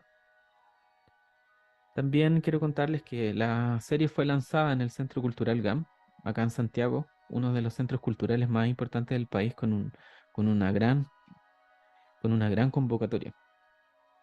Fue muy bonito porque la sala estaba llena, tuvimos expositores y, y además de eso tuvimos un show de música en vivo a cargo del compositor del soundtrack de la serie, José Tomás Molina. Acá algunas imágenes del show.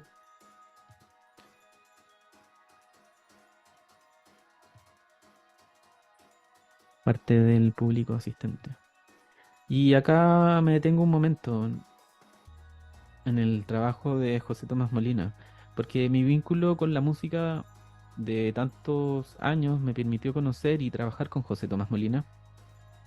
Trabajamos durante el periodo de pandemia y esto permitió desarrollar un soundtrack que a mi parecer es increíble, y que publicamos a través del sello del cual somos parte también, llamado Le Rock Psicophonique. El soundtrack lo subimos a todas las plataformas digitales, se puede encontrar en Spotify. Esta es la portada del disco, por si lo quieren buscar y escuchar. La invitación está hecha. El perro pistón. Tipos reactivó desde su lanzamiento de alguna manera la actividad tipográfica en Chile, algo que fue muy bonito, convocando luego de la pandemia a los principales actores de la disciplina. Importante recalcar que muchas de las personas que estaban en este evento no se habían visto ya hace mucho tiempo y algunos de ellos se reorganizaron para que Chile vuelva a ser parte de la Bienal Tipos Latinos como era la tradición y no quedara fuera por primera vez. Tipos ha llegado mucho más lejos de lo que habíamos imaginado y eso no solo me tiene contento a mí, sino al gran equipo que ha estado detrás desde el comienzo y a quienes se han ido sumando en el camino. Es el caso de Sebastián Arriagada, documentalista, de Santiago Corbalán, José Tomás Molina, a quien ya le había contado antes, y actualmente junto a la productora Valentina Massa estamos trabajando en la difusión del proyecto, participando en eventos en vivo, también en eventos virtuales, tanto en Chile como en el extranjero, eh, y esperamos conseguir financiamiento para el desarrollo de la segunda temporada y seguir expandiendo con la webserie a espacios culturales y educativos internacionales. Esperamos que esta serie de alguna manera continúe inspirando a nuevos diseñadores y aumente el interés por la tipografía. No solamente aquí, sino que también en otros lugares. Les dejamos la invitación a ver la serie en nuestra web, a escuchar la banda sonora y a seguirnos en las distintas redes sociales. Gracias por ver la presentación y esperamos verlo en una próxima temporada. Y por qué no en un evento presencial. Gracias.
Ya no podré volver a enamorarme. Sé que puedo mentir y fingir, pero no enamorarme. Y aunque tengas otro amor, nunca vas a olvidarme. Porque en tu boca mordió la pasión al besarme. No pretendas que yo vuelva a buscarte, porque es mi corazón el que rompiste y quiero curarme. Esta herida mortal no para de sangrarme, y me voy a quedar en el bar solo para olvidarte. Cantinero, sirva otro tequila que invita a mi herida. Ay, ay, ay, amor, amor, ¿por qué me dejaste? Ay, ay, ay, ay, amor, amor, ¿por qué me engañaste?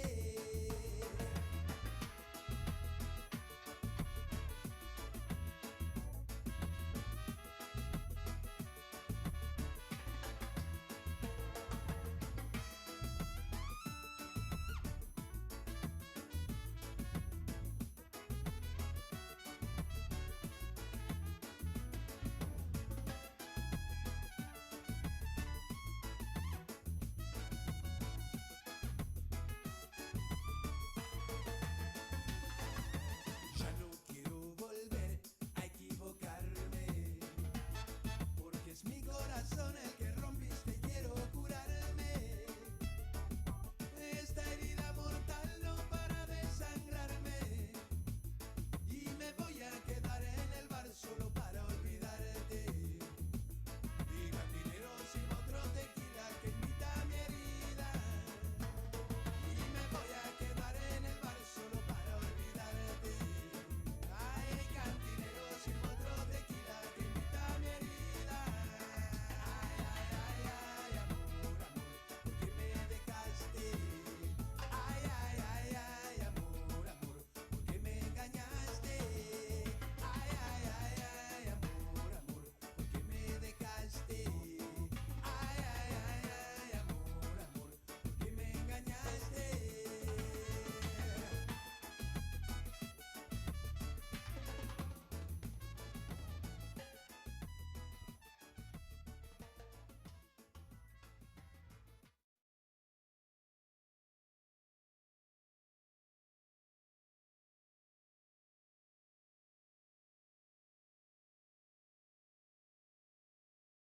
Hi, guys. Here we go. So for our next panel, what makes a piece of work queer? Or how does queer politics change or influence our creative process? In our panel today, we have Nubia Navarro. I'm trying to speak that the best way I can. Just portunhol, Nubia. Nubia Navarro, better known as Nubikini. She's a Venezuelan graphic designer, lettering artist, and brand developer. Her work is known for being bold, colorful, and bright, as you all can see from Cha-Cha-Chi branding itself. When she's not designing on the computer, she's doodling at some coffee shop or in a taxi while she's moving around the city. Her work has taken her to different places, including Dominican Republic, Peru, and Colombia. Julia B. Aguiar is a designer based in Brasília, Brazil, currently working as a senior designer at JKR. They are the co-founder of Anywhere Studio alongside her partner in crime here, Carlos Bocai, an everywhere-based creative practice and a teacher at the online school Aprender Design. They've been collaborating with studios such as Wash, OMSI, and leading projects for breakthrough Brazilian brands such as Do Bem, Fazenda do Futuro with Hardcore. Their work has been featured in the Design Kits, recognized by the Die Line and multiple editions of Latin American Design Awards. With Julia, Carlos is designer based from Rio, currently based in New York, as a senior manager at designer at Base Design New York, and previously worked at John Knowles Ritchie, Wash, and Gretel. He has also worked at studios worldwide, such as Atolón de Mororoa in Montevideo and Tuch in Rio. Alongside Julia, Carlos also teaches the course Decoding Identities in Aprender Design. Last but not least, Eduardo Nieto is a creative designer, art director, and artist from Bahia. currently working as a senior designer at AQ Sweden. Their work goes across multi-languages in graphic design with special dedication to heritage and queer culture. Eduarda is passionate about reinforcing her culture and transforming old paradigms in graphic design. Let's get this started. This is going to be a good one.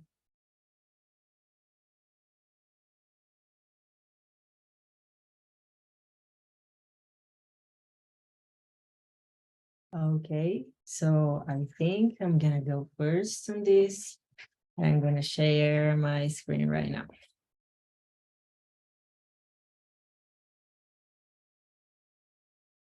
Let me know if you don't see anything because it's totally black.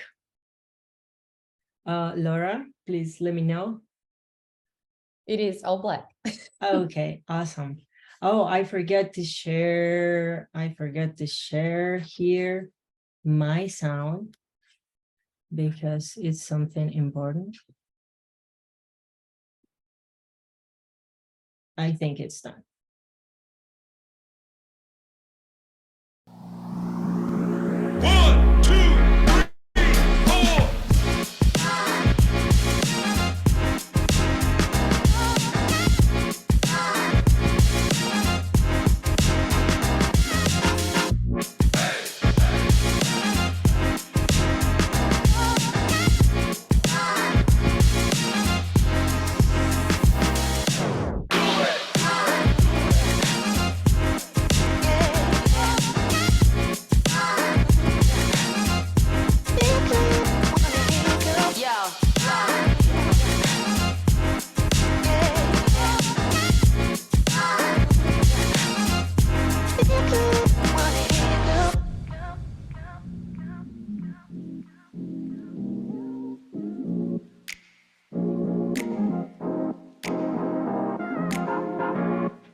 Wow, okay. Hey everyone. First of all, I want to thank you for having me here, for taking the time to have a nice talk with these awesome people that are sharing the room with me right now. Of course, the TDC team for having me here, for making me part of this initiative. I wanted to bring this excitement vibe to the table, of course, as you could see, showing with my reel what I love to do. And just to mention a fun fact, even though I'm home working right now, I'm wearing perfume, I got shoes, I got a new sweater, because this is a very special occasion for me. And talking about knowing each other, for the people that don't know me, this is me, Nubia, also known as Nubikini. I'm a graphic designer, very passionate about colors, as you could see, shapes, and of course, typography. I was born in Venezuela. I currently live in Bogota, Colombia. This is the city where I am from, Cabimas, the one in the emoji. And I wanted to highlight it today because of the nostalgia that Venezuela makes me feel, which is sometimes very, very present in my projects. They are very colorful, but in a nostalgic way sometimes. And these have been present throughout my career too. What a better place to share this, like my home city, in a space full of people from different places. And if you were wondering, I'm not a full-time freelance graphic designer, at least right now, I'm not. But I have discovered a few things related to my personal projects. These projects have brought me like the most of my joy in my career, from creating a fictional music fest, like graphic universe, to creating a world of illustrations using NFT series or posters that bring causes that I support. All of these things have been great projects about myself and my tastes. And the greatest thing about them is that I can connect with other people using them. And over time, I have learned that I can use design as a way of approaching other people and make them feel seen, liked, and of course, supported. Today, I wanted to share a special project, which is called Casual Graphics. I call it like that. For me, this means that I start working on something without really knowing where this is gonna take me, and what I'm going to use that in the future.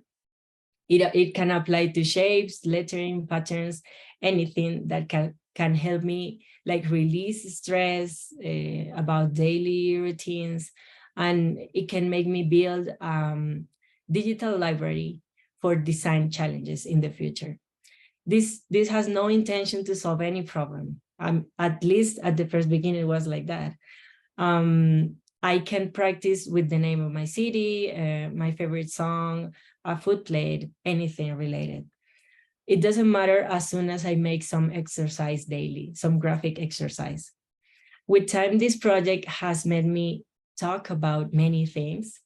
For example, how I wanted to be seen, or how could graphically express my feelings. So, of course, have been an incredible excuse to talk about my sexual orientation. Yes, queer graphics and type has been part of my casual practice too. So based on that project, I have created a few series of things. This one is called Pure Queerness, and it's the main one I wanted to mention today. This is a very personal project, and it's an exhibition that pays tribute to the people that have been important in the LGBT community throughout history.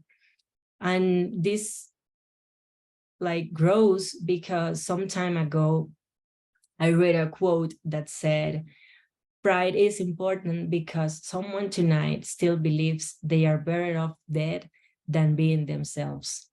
And that made me think a lot about those days where I used to feel that I didn't fit in anything, and what I was feeling was wrong. So years later, I understand that it's okay to feel different and to recognize those people that have been involved in this historical fight. So now, in some places, we could have this opportunity to be ourselves, which is very difficult, as I said, in many countries. That is why Pure Queerness arises. This is an act of identity and expression that brings together a series of posters combined with illustration, typography, and the desire to carry out a message of inclusion, acceptance, and of course, respect.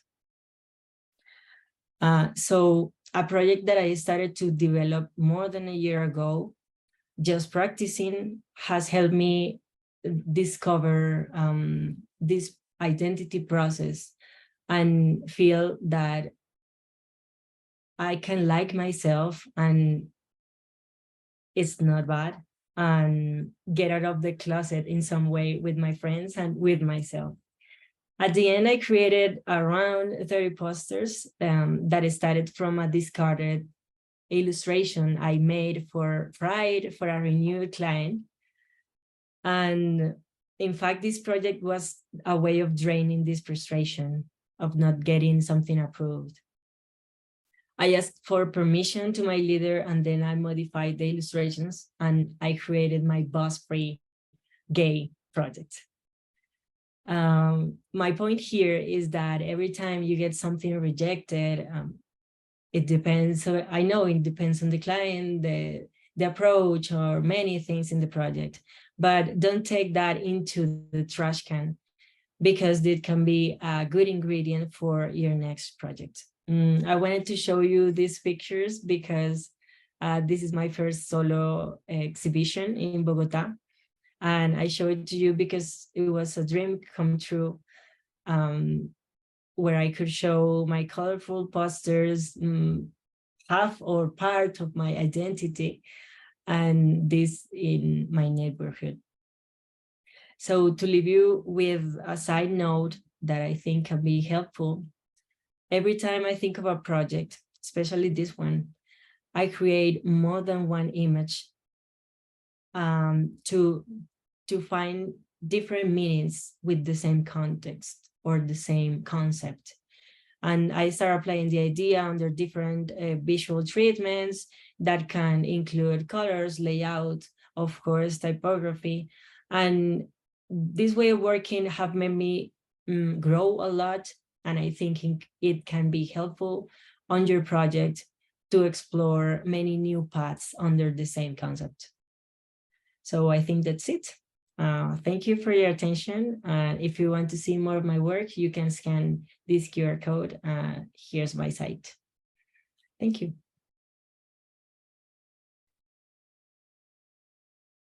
So good. How can I follow Love that? it. So good. Thanks. Yes. Should I Thank you speak? so much. I don't know.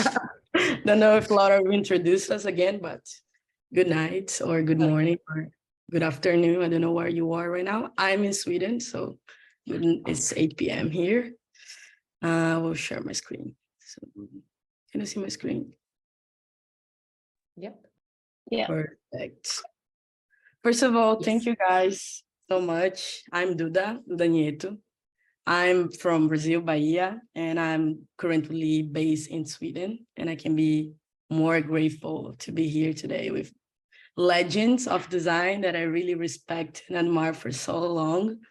And I'm really nervous. So if I speak something wrong or just go with the flow. So I just want to show you a little bit of my work before.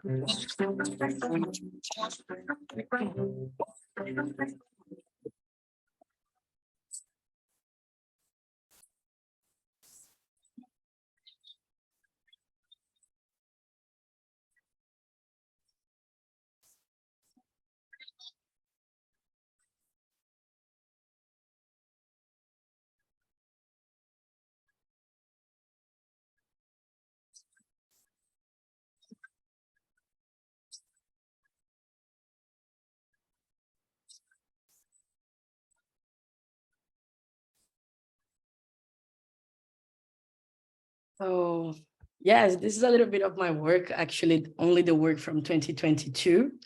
And I'm graduated in advertisement and design. So I'm doing this for 9 years now, although I'm very young and people don't understand how long I'm doing this, but I never only study, I always study and work at the same time. I never could like choose one. I hope one day I can choose and just do one. And after and before I'm a designer, I'm loads of other things.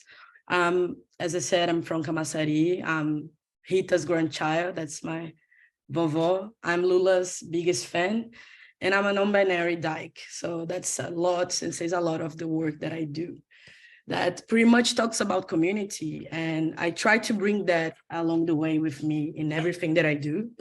But I always try to bring the lesbian aspect, the L word as well, but not necessarily in this in design. I thought that it couldn't be a space, it couldn't exist a space that could combine the two. And of course, if I'm talking about solo type, I could say that is a typeface for lesbian visibility. But if I did that before, I would say there is a project about non-binary dykes, because it's super different from what I see myself right now and how I see the community from 2018, like living abroad from Brazil, and a lot of stuff has changed me. And I understand that I never settle in one place, in one territory. I actually always been part of two things, male, female, black, white. My life is always this mixed place that I never could understand. So bring that to the table is super important for me today. And yeah, let's talk about visibility of all of that in design. So I could start with academic intro about my studies, my prizes, my lattes. But if I would go through that, I would talk about a lot of different white guys, white dudes that I'm so tired. And I rather talk about other people or other white dudes that actually push me to be my best, like this guy over here. So I just wanted to say that not all white guys are so bad. Yeah, there is Saiani in the world. And I'm so grateful for him being my teacher, my type teacher. And he actually is a big, important person to say thank you, because this project only could be possible. And I could see myself in that because of him. So I really appreciate I have him, because he was the one telling me that you should build your own lattice, your own academic, your history, your roots are important to design as well. So I needed to sneak into these places that weren't designed for me. Like, I'm from the very countryside of Brazil. I never thought that design could be a career for me. I never knew about this place called design. So being here today in TDC is crazy for me, because I never thought that I would leave my city. So being here in Sweden, talking in English, so weird, but very special. So sneaking to these places means like having a lot of Brazilian references and background. And in Bahia, it's very common to talk about carnival and axé music or MPB, and a lot of like graphics in this world, like the carnival t-shirts, the abadas, and concrete poetry, and all of that being very present in my life. Although I never knew what it was, I always digested that like in my creations and everyday life, because it's what I lived. So it's very part of my routine. In the end of the day, my mantra is that in the particular lies the universal. And I think it's what I've been doing my entire life without knowing. And now I know, but not because I think this quote is beautiful, but because I read this book called Fact Perfection by Danielle Laporte. And it's almost like saying it's okay to be messy sometimes. If you know the base, if you know the rules, you can learn how to break it. And that's, I think, what is soul type, right? At the time, it was a student master's project, and we needed to build our own typeface. And I had this previous project about taking pictures of shoe soles in Brazil from lesbian, non-binary people. And I said, okay, I have these letters, like the shapes from shoe soles, but I don't know what to do with them. And then Saiani just said, like, look, you have everything in your hand. You can just take it and transform it into a font. And I was like, no, that would be super weird, messy. Like, I want to be the traditional designer. I want to learn how to do everything minimalistic, perfect, curvy. And he was like, no, fuck that. Like, just go for it and make a display font. And I was, okay. Then from the first process of taking the pictures of the shoe soles, I started like an Instagram campaign by my own, calling different people to join. And then I received more than 200 pictures for that project across Brazil, like every like countryside city, and like people that knew about the mini campaign on my Instagram, like reach me out and say, I want to be part of this. So it made it even more special. And a lot of pictures were very like crap. It wasn't good enough. It wasn't good. And I had to cheat a little bit in the process, of course. But some of them were really great. And I could really see the letters popping out when I transformed the photos in black and white. And I up-leveled the contrast, and then from that transform into vectors. So a little bit of the backstage pictures. So there are some that is very out loud, like the R, the F, the W, but there is like others that is more subjective, like the B, for example, the M. So yeah, that was the Photoshop process, for example, from the H, and just stay like long time playing with the curves, and then try to bring to glyphs, which was terrible because it was like, what is that? Oh my God, Saiani, help me, what I should do? And he was like, clean a little bit. And I was like, no, I want to do curvy. Like, we cannot do that. Like, it's a mess, it's terrible. And he was like, but if you lose that, you're going to lose the entire DNA of the project, and you're going to lose the history behind it, and you're going to lose, it should be imperfect, it should be messy, because that's lesbian visibility and narrative, and it's not a straight line, like literally. So I say, okay, yes. So in the end, I ended up liking it, like the process, and even like huge mistakes inside, left points and not curvy at all. And some letters, you can see there's more smooth or less points inside, but still each letter has their own like characteristic and also tells a story behind each one of them. So I didn't bring all of them here, but just so you guys can have a glimpse. And then of course I started to search for mockups and I didn't like any of them. So I just decided to do my in real life mockups with like A3 zine, for example, because it's a huge type. And I couldn't use in like small text or something like that. Usually you should go in titles. But also I think there is something very beautiful about just print them out as a single letter and showing the after and before in the process. So the zine stayed like very big. It was very big and very nice to see in black and white with like monochrome or with a little bit of colors at the time. Also, I did a print screen with the entire alphabet and did a towel for the summer in Salvador. And I called my friends and said, like, let's go to the beach. But I always have a project in mind and they just know that I would not just call them to do something. It's always something else involved. And yeah, it was very fun. And I said, I thought that it would stop in there, but actually this project opened so many doors. And because of that, also, I receive a lot of messages like that. It's in Portuguese, but it says something like, I'm so enchanted and amazed by this project. I'm literally crying. It's so great to see something like that in the real world. Congratulations. Thank you for making me emotional like this. And people were like disclaiming that solo type was the lesbian type of Brazil, which I think is super condescending.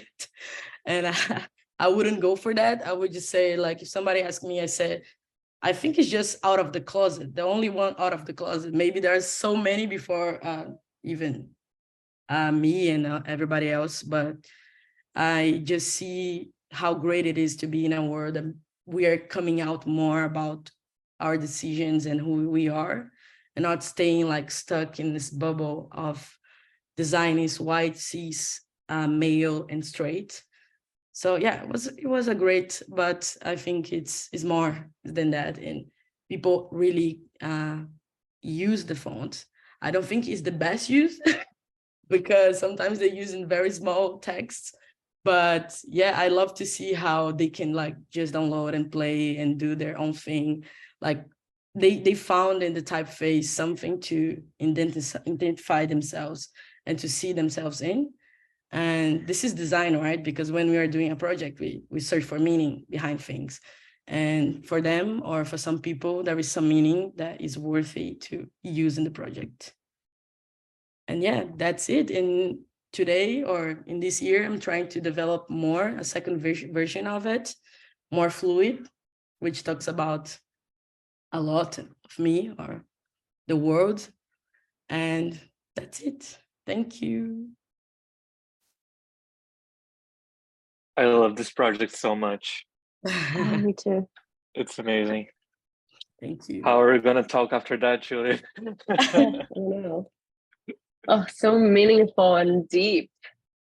Right. Okay, let me share.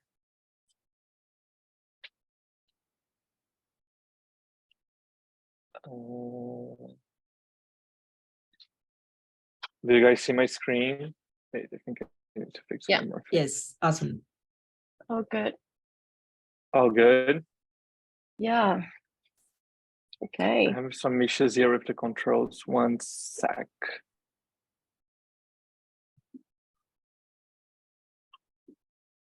Okay. Sorry. Let's do this.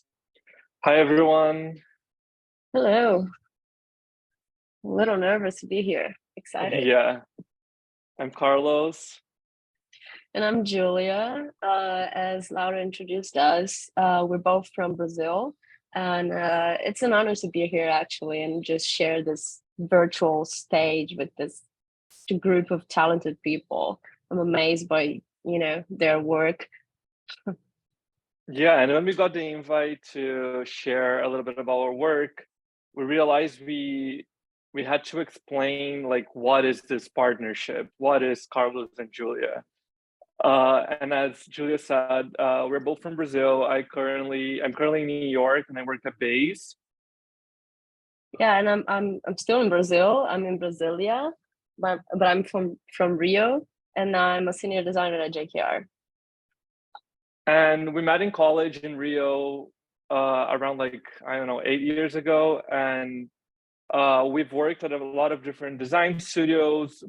We both pursued individual careers, but we never really stopped working together. We're always pushing each other forward by sharing knowledge, opinions, and opportunities.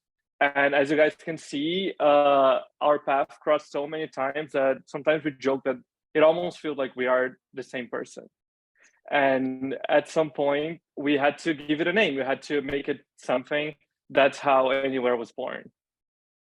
Yeah, so basically we are this everywhere-based queer Brazilian design duo. From New York to Brasilia, we kind of established this remote dynamic just to keep designing together. And we see our practice as inherently queer, which means like it's non-hierarchical, it's non-conventional, it's non-linear, and it's very collaborative. We think that by being queer, we were never part of the norm. And we think that kind of drives us to always question it. So we see that a lot in our practice. Yeah, so Anywhere is not a design studio. We are a partnership that prioritizes the collective, making space for joint creativity just to get together and work on projects we believe in. And our practice tends to be more focused on branding projects, but the project we brought in today has a little bit of a different output. Yeah, back in 2020, we were invited by our friends at Humano Studio to be part of this great collaborative project called Future Print Club. This was going to be like season 1, first collection, and the brief was super open, like design a t-shirt to be sold on the Everpress platform, choose an NGO, and donate 100% of the profit. So from the beginning, we wanted to design a t-shirt that somehow contributed to the LGBTQIA+ social movement in Brazil, whether by making a statement or just telling our story. And our process always starts by asking the questions we want to find the answers to. And in this case, the big question was, do we really know our queer Brazilian history? And we realized that we didn't know much. Yeah, so we did our homework. We think our generation knows a lot about international movements like Stonewall, but we realized that our own Brazilian history, it's kind of rarely told. So with that in mind, we found this great article by Naxo, which is an online newspaper from Brazil, with a timeline of the local civil rights movements. And we used that as a base for content to use on the t-shirt. So once we knew kind of what we wanted to say, we asked ourselves, how could we try to take visual cliche and actually go beyond the rainbow? And we believe that inspiration can come from anywhere, as long as you know what you're looking for. So the article mentioned like an iconic newspaper from the alternative press in Brazil during the military dictatorship. And the newspaper was called Lampião da Esquina. It ran between the 70s and the 80s. And we were really drawn to its do-it-yourself, almost like nature, that it's very common on publications that were born out of necessity. So we have like color limitations and printing techniques that were also limited. And all of that creates a really interesting texture and an attitude and a mix of styles and typography.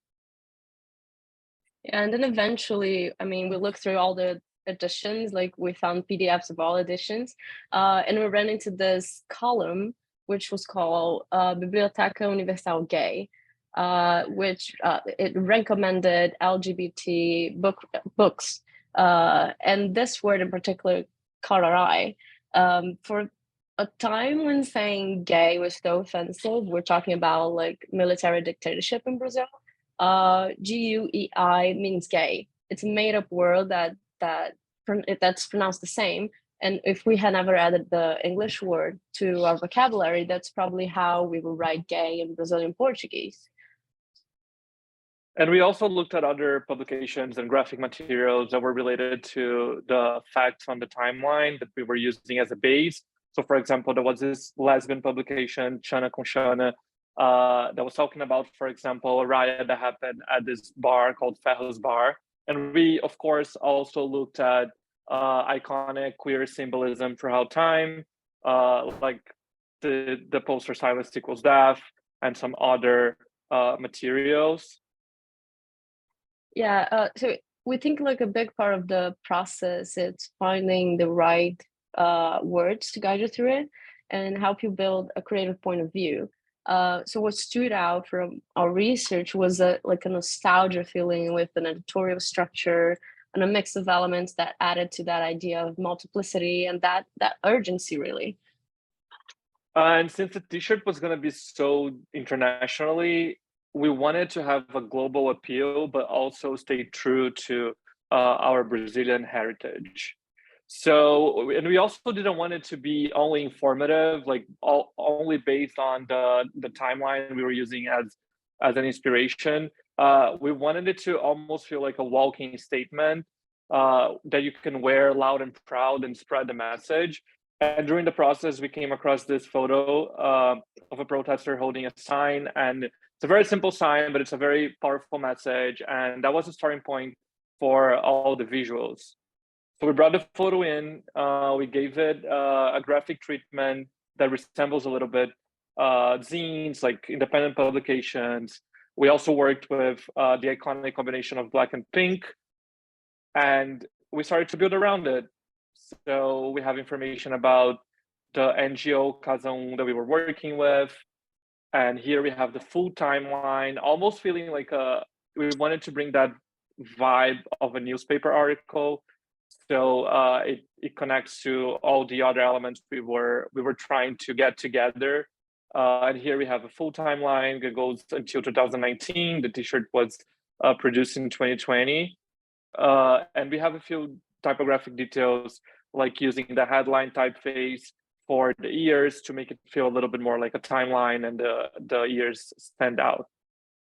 Yeah, and on top of it all, we brought in the translation of the sign, like playing with this mixture of Portuguese and English and updating it to the current terminology for the community.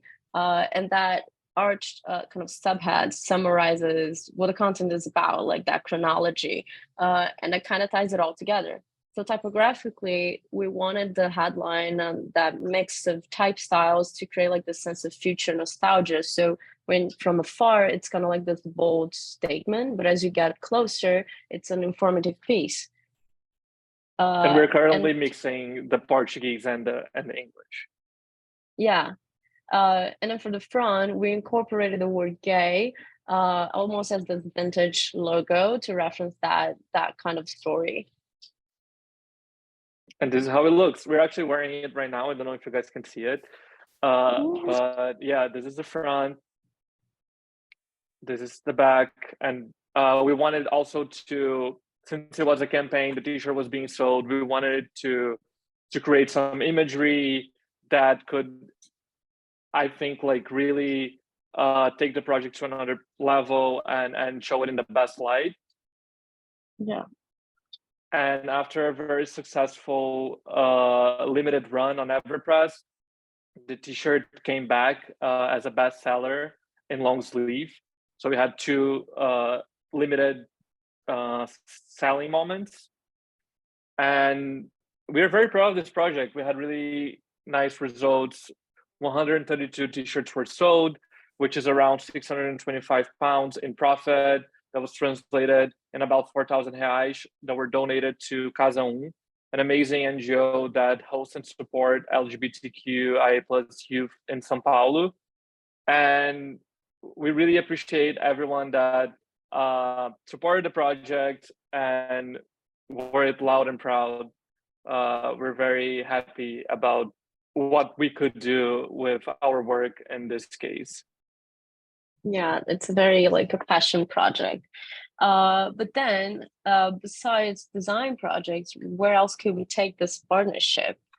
So for almost 3 years now, we've been teaching an online course about visual identities at the Brazilian school Aprender Design.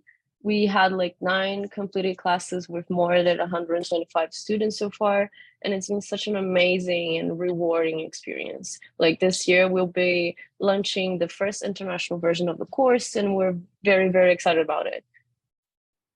And for us, teaching is really about a way to contribute to the community and to keep evolving and growing and meeting people from all kinds of background, exchanging references and knowledge.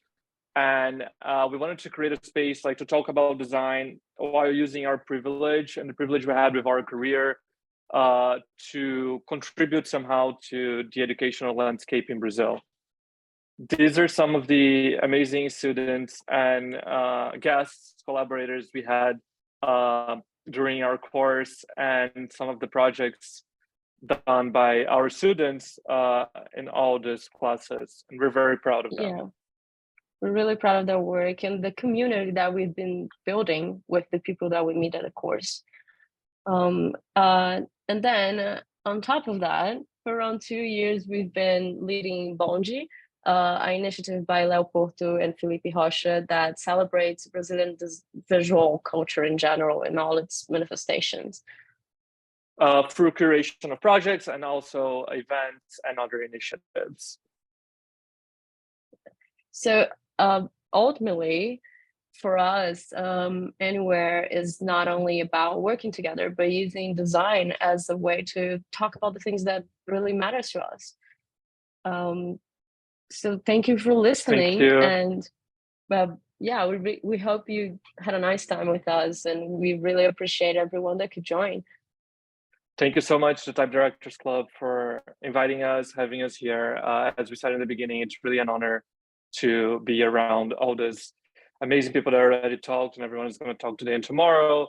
If you guys have any questions, I believe we're going to have a Q&A coming soon. We also included our contact here.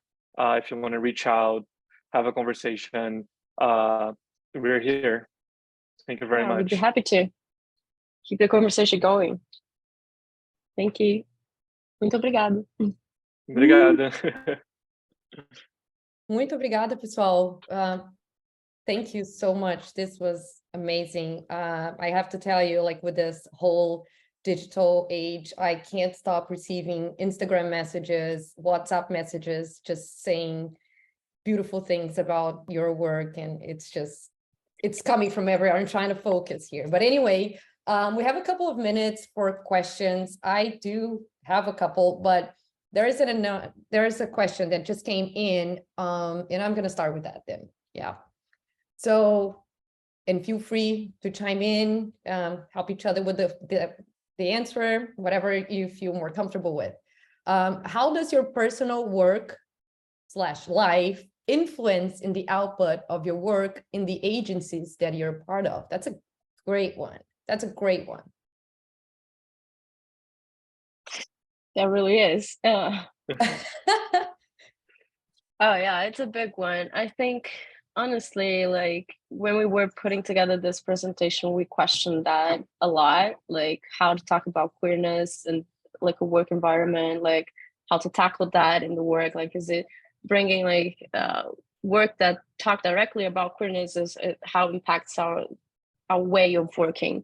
So I feel like we can escape our history, so that kind of shaped throughout our lives. I mean, if I'm talking by myself, like it shaped how I view the world. So like, as we said on the talk, like if we were never part of the norm, I'm never like, satisfied by the norm itself. I always question it. So that I think like the queerness of it, like our lives experiences come through those, the way you approach the work. Like you might bring up the questions that other people don't.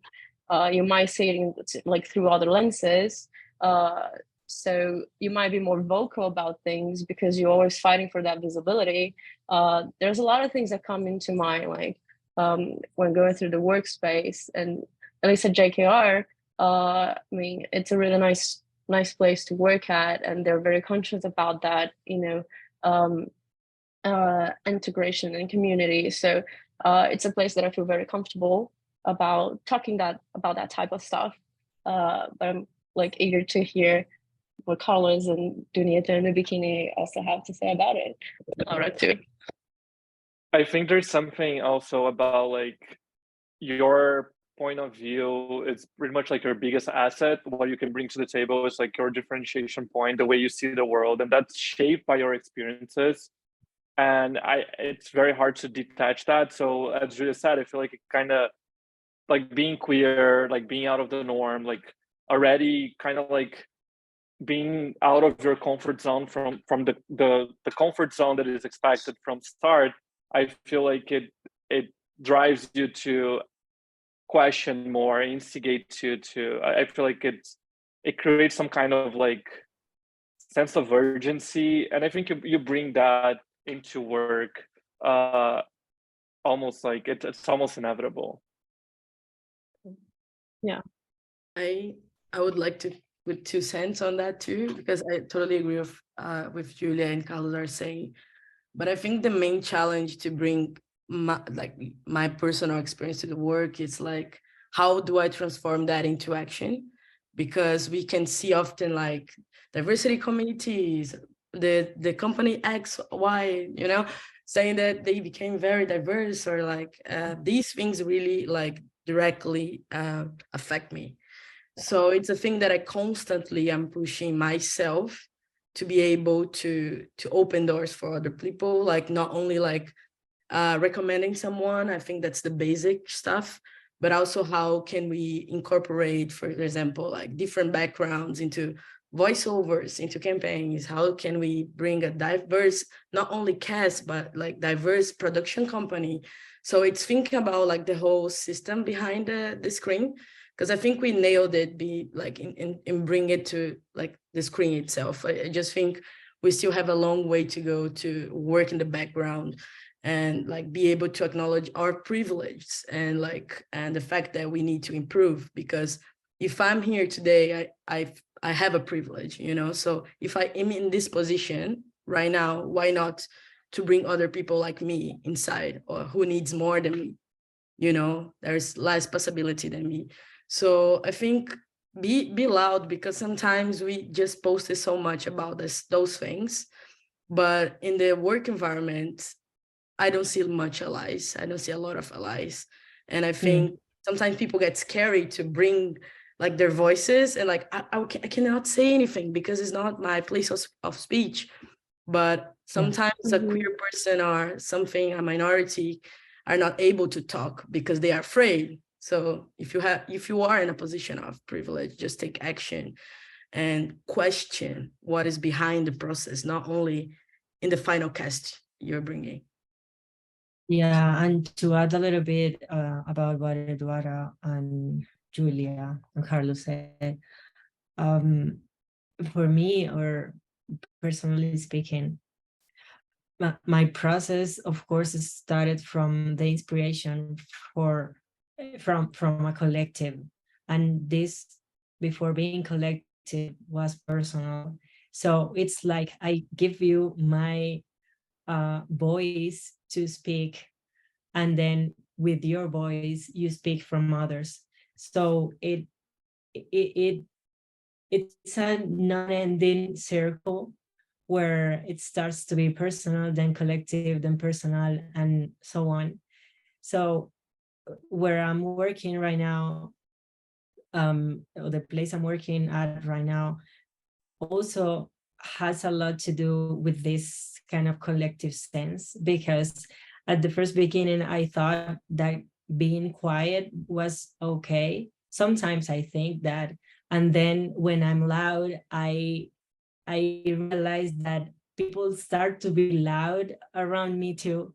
So it's something that it's contagious, when you get to feel like who you are, people start to think that they can do that too.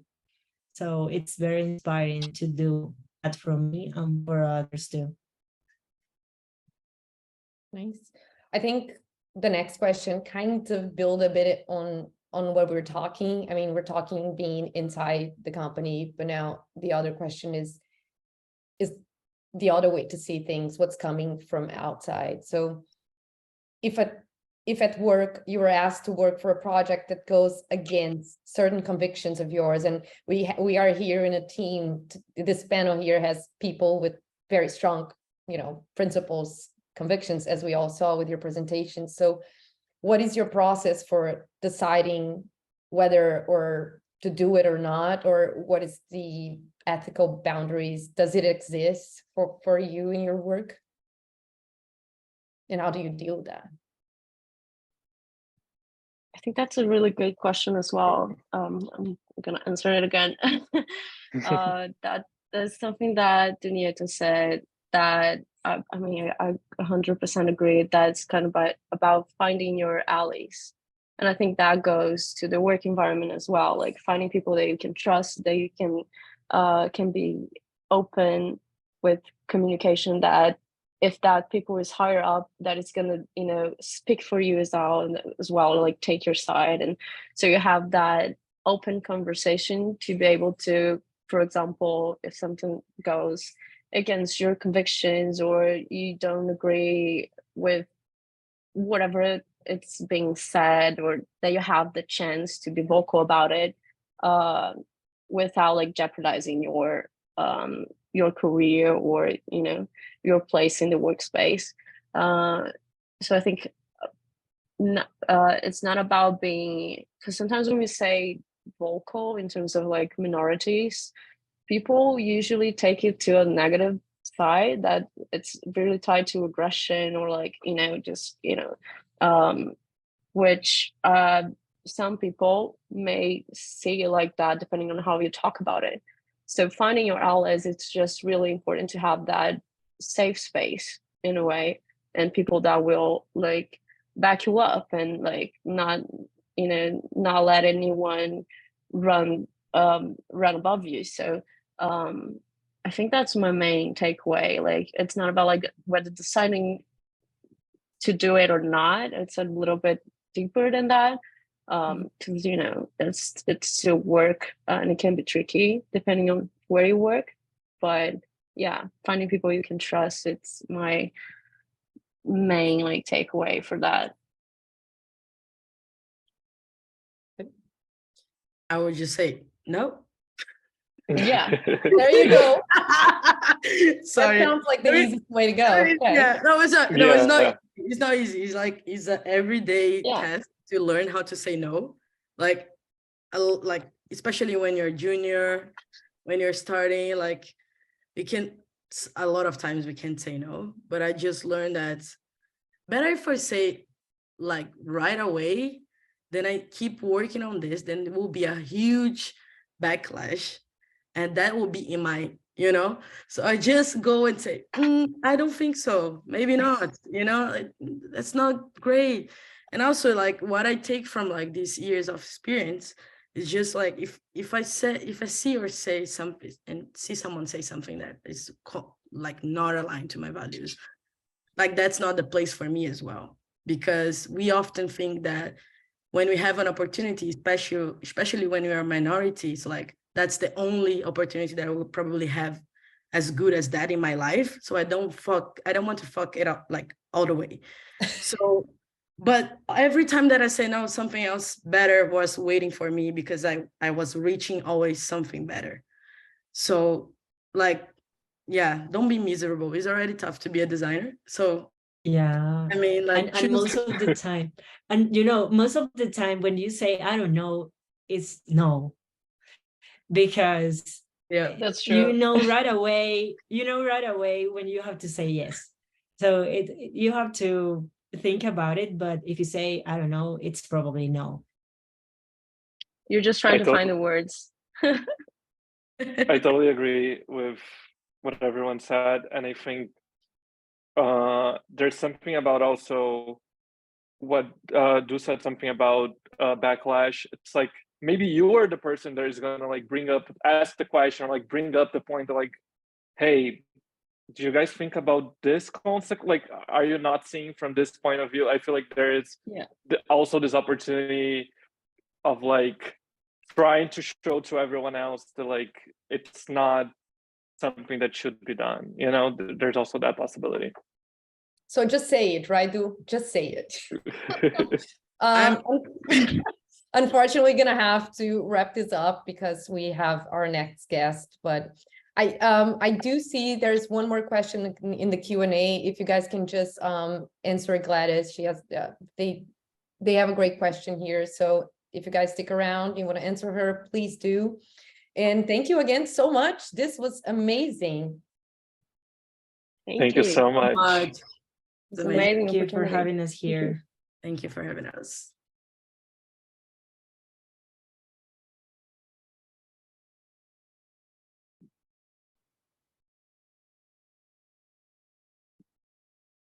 Hello again, guys. I admire you all. You're amazing people, and I'm very touched by your presentations. As Eduarda mentioned, I think it's important to keep these conversations going. So next, it's time to introduce Julieta Ulanowski. She's a very good friend from Buenos Aires. She's also co-founder of Ski. It's a studio specialized in visual communication and design consultancy. She also co-authored the books El Libro de los Colectivos, the book Divino Barolo, and Extraordinario Planetario. We met together, let's say, in the Time Master program at the University of Buenos Aires, and this was more than 10 years ago. And since then, we became very good friends. So this is very special for me too, because we have been working together in type projects. If you ever used the Montserrat font, she's the designer behind that typeface. And I think she's the best person to take us into a type tour in Buenos Aires. So welcome, Julieta. Thank you. Hello, Sol, dear Sol. How are you? Great. Super happy with this event. I'm very, very happy to be here. Thank you very much for this impressive invitation. I'm very, very, very happy. Empiezo? Do I start? Would you like to share screen? Yes, go. Okay. Hello, welcome. Thank you very much for coming. Let me take you to Buenos Aires type tour. Well, fasten your seatbelts. Here we go. Cities can be read. They have titles, chapters, epigraphs, footnotes. Cities are novels in continuous development. Carola Ureta Marin talks about the city as text. That's the name of her project that rescues the memory engraved on the walls of the Alameda, main place of the social outbreak in Chile. Buenos Aires is a text we love to read over and over again. I have infinite folders with pictures. What is the correct way to classify them? This one could be vertical, metal. Let's take a break. I spend a lot of time in bars. Every day I go to the bar. At the bar, I am alone and accompanied at the same time. I organize myself, I work, or just look out the windows. I drink coffee, of course, first of all. With the pandemic, I stopped taking bars for granted. These photos were not taken with a desire to record a memory. However, today they work that way. Now, my coffee time has become an existential experience. This bar is here today, tomorrow, I don't know. Now, I would like to introduce to you the name of some of my favorites. Bar Británico, El Progreso, Varela Varelita, Le Carabel, La Tayuela, Comet, Bardado, La Catedral, Tarzán, El Fresno, La Barra, La Biela, Miramar, Los Galgos, Guanabara, Santa Paula, Bar San Martín, Miami, Bar Colonial, Bar Piedras, Oriente Bar, Río, Mar Azul, La Lucila, Tío Felipe, Tío Juan, Irupé, La Flor de Barracas, La Armonía, La Orquídea. Now you are all welcome to the bar. Inflation, an old enemy of Argentina who is now known to the whole world. There is a discount if you pay in cash. We accept US dollars. Credit cards, suspended. 100% inflation in 1 year. Price remarking. 200, gold. I love gold lettering. It's mesmerizing. Spotlight on. Theater, cinema. Gold lettering is royalty and art history. The sun and the precious metal. We all deserve gold lettering. It's a human right. Some letters are more golden than others. It doesn't matter. I like them all. There is gold lettering for everyone. Pizzerias, real estate broker, bars, furniture, hardware stores, residential buildings, shoe stores, beauty salons, clothing stores, hotels, and of course, jewelry stores. We can fly it with these absolutely gorgeous letters. Right. And there's a secret. When they grow, and the older they are, the more beautiful. Age suits them well. There are almost 400 bus lines that transport 11 million passengers every day. We call them by the name of bondis. Bondis are nice, clean, and comfortable. I take the bus. Voy en bondi. If you're not pretentious, cualquier bondi te deja bien. Any bondi will take you to your destination. Decorative art in bondis reaches to the functional aspects of the machine, 2D and 3D decorations. And if you're lucky, you will travel in a bondi with light effects. You will see tributes to family, to football teams, to the national flag, to gods. Bondis are elegant, beautiful, and merciless. Drivers live their lives in high stress. Please, please, look both ways before crossing the street. And now, please, look again.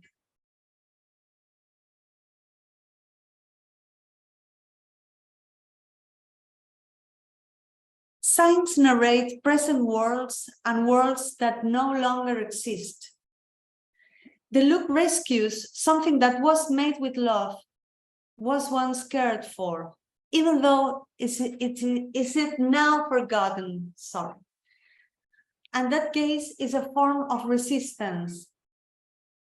Jorge Luis Borges said in one of his English poems, "What can I hold you with? I offer you lean streets, desperate sunsets, the moon of ragged suburbs. I offer you the bitterness of a man who has looked long and long at the lonely moon. I offer you my ancestors, my dead men, the ghosts that living men have honored in marble. My father's father killed in the frontier of Buenos Aires. 2 bullets through his lungs, burdened and dead, wrapped by his soldiers in the hide of a cow. My mother's grandfather, just 24, heading a charge of 300 men in Peru, now ghosts on vanished horses. I offer you whatever inside my books may hold, whatever manliness or humor my life. I offer you the loyalty of a man who has never been loyal. I offer you that kernel of myself that I have saved. Somehow the central heart that deals not in words, traffics not with dreams, and is untouched by time, by joy, by adversities. I offer you the memory of the yellow rose seen at sunset, years before you were born. I offer you explanations of yourself, theories about yourself, authentic and surprising news of yourself. I can give you my loneliness, my darkness, the hunger of my heart. I'm trying to bribe you with uncertainty, with danger, with defeat. This poem makes me sigh. Color. Looking gives me some certainty. I don't always know what to do with that. But what I look at, I look at. No one can take that away from me. In Spanish, we say, ¿Quién te quita lo bailado? Everybody loves Messi. Me too. I love you, Messi. I'm so grateful. And I'm grateful to color too. We actually need color. And we need dresses.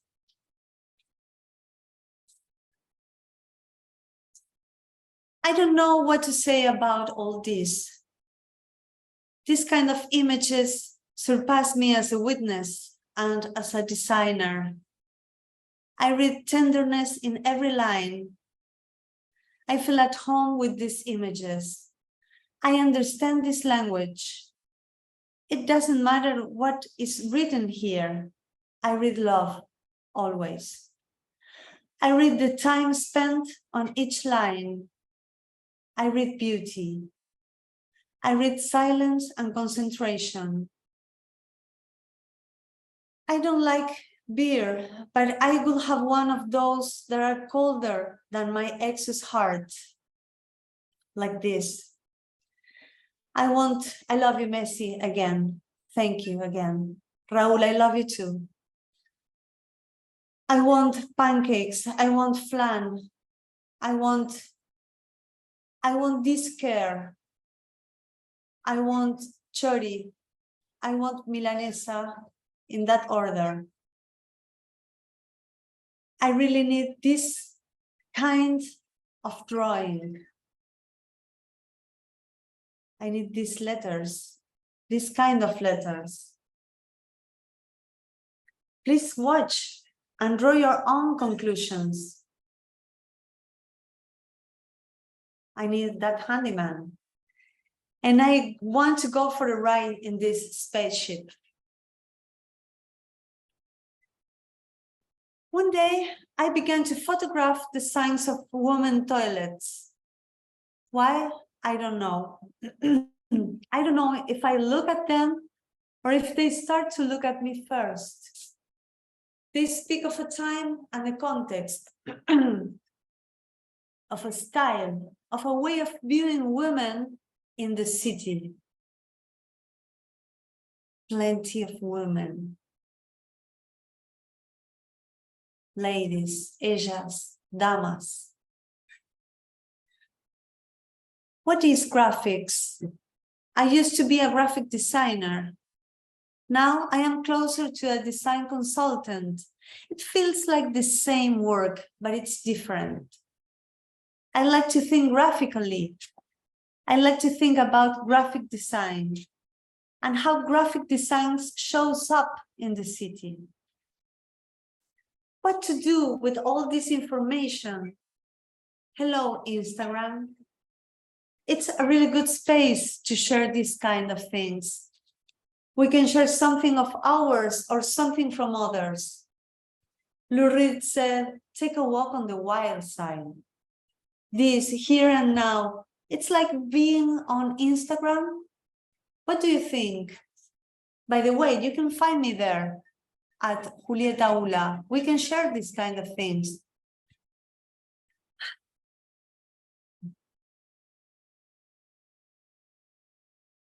I love it.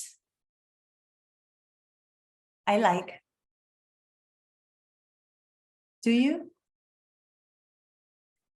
The Buenos Aires Type Tour has its consumer chapter. We can read the shop windows. Discount, descuento. Aproveche esta oferta, sale. Liquidación final, final sale. Absolutely final sale. And that's again and again and again and again. You can read everything there. And stay healthy, please. Corso.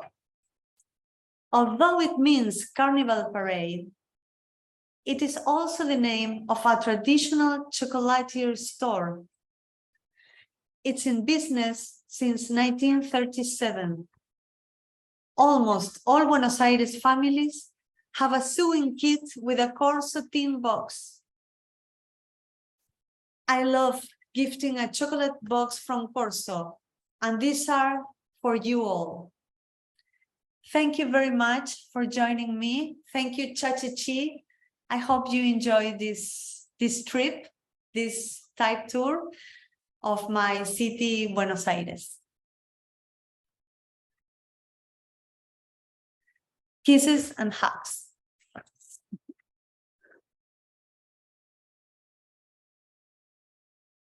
Thank you, Julieta, so much. I think you have, I don't know, the biggest collections of pictures from Buenos Aires.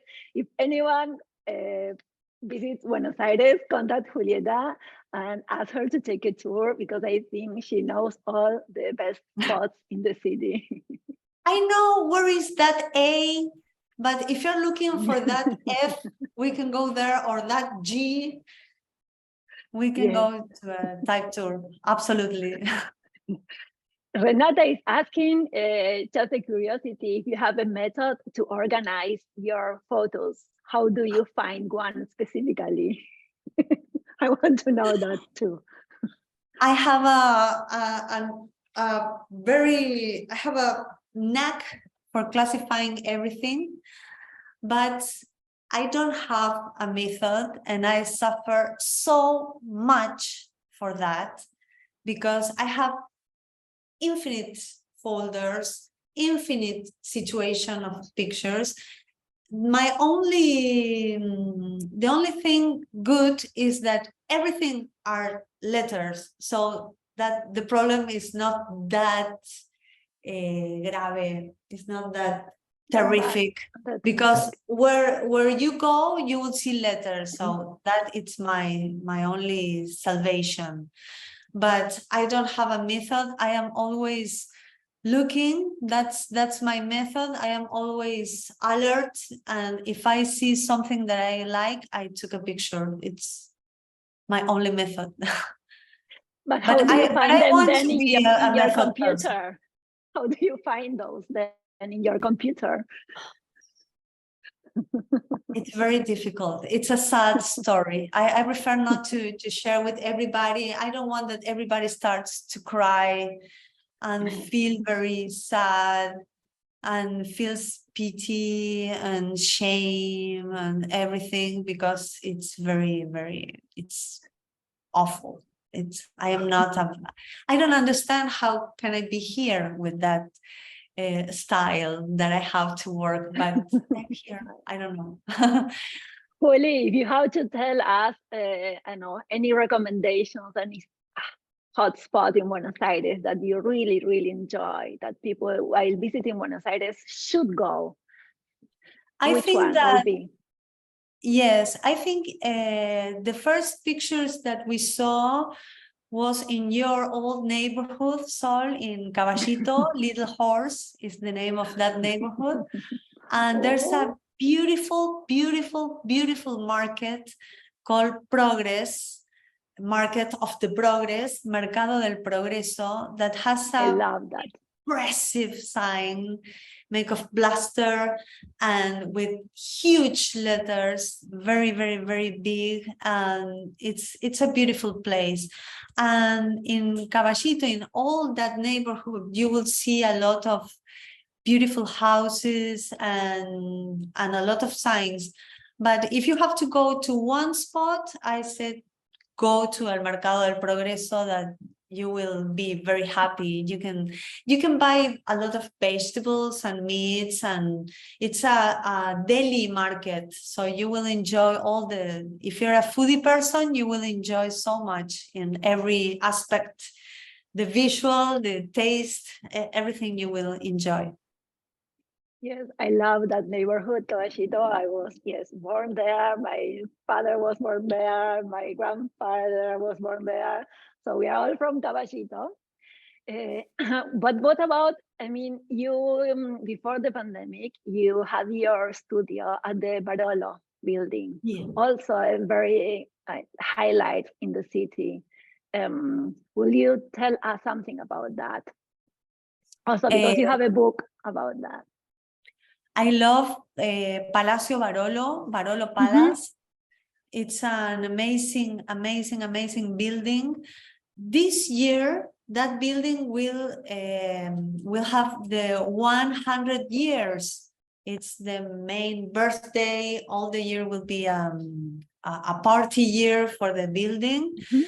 That was one of the first intelligent, smart buildings. The architect and constructor was a person very, very clever for his age, for that era, and it's a beautiful, beautiful building and has beautiful signs too. All the floors have enlosado. I don't know the word in English. Very antique signs with a kind of Clarendon bold writing the floors and the units. We saw in some pictures that kind of technique of signs. It's interesting, the neighborhood of where is Barolo. It's Montserrat, my neighborhood. We know there is a typeface after that. Yes, my typeface, my house, my studio, everything is there. So I think, I don't know how are we with timing, but if anyone has a question, please drop that in the Q&A. I think we have time for one more question. Otherwise, I will take that. Yes, Lea, the typeface Montserrat, it was named because it's where Julieta was inspired and lived. Yes. But the first name was, the first idea was to Progress. I want to name the font with Progress, but it wasn't possible. It was taken, same as Gaumont, that is the name of a cinema very close to Barolo. With a beautiful sign too. The first picture of the presentation was that cinema. And so in a moment I said, well, maybe Montserrat can be possible, and here we are. So I think, yes, we are done here. Thank you so much, because this has been amazing. Thank you, Sol. And thank you all the Cha-Cha-Chi team. That was amazing, very nice. I love the identity. It's very, very beautiful. So The it was a wiki, see pleasure that? to share all the pieces of social media. It was awesome. Yes, that's great, great. All the backgrounds we have, as Ksenia mentioned at the beginning, was done by Nowiki. She was in the previous panel, amazing person and amazing designer. So now we are going to introduce our next session. It's time to go to La Paz, Bolivia. Susana Machicao is our next speaker. She's a graphic designer and visual communicator and cultural manager. She runs the studio, Machicao Design, and she's the director of the Bienal of Poster Bolivia, BCC, which she's going to talk about this today. But also she's the regional coordinator of Tipos Latinos, founder and director of LatamD, a platform that joins together designers of fashion, industrial, product, and graphic design in Latin America. She's founder and director of the Community Graphic Designers Bolivia and creator of the Women Designers Project. So today she will introduce us to the Bolivia Poster Bienal, BCC. Welcome, Susana.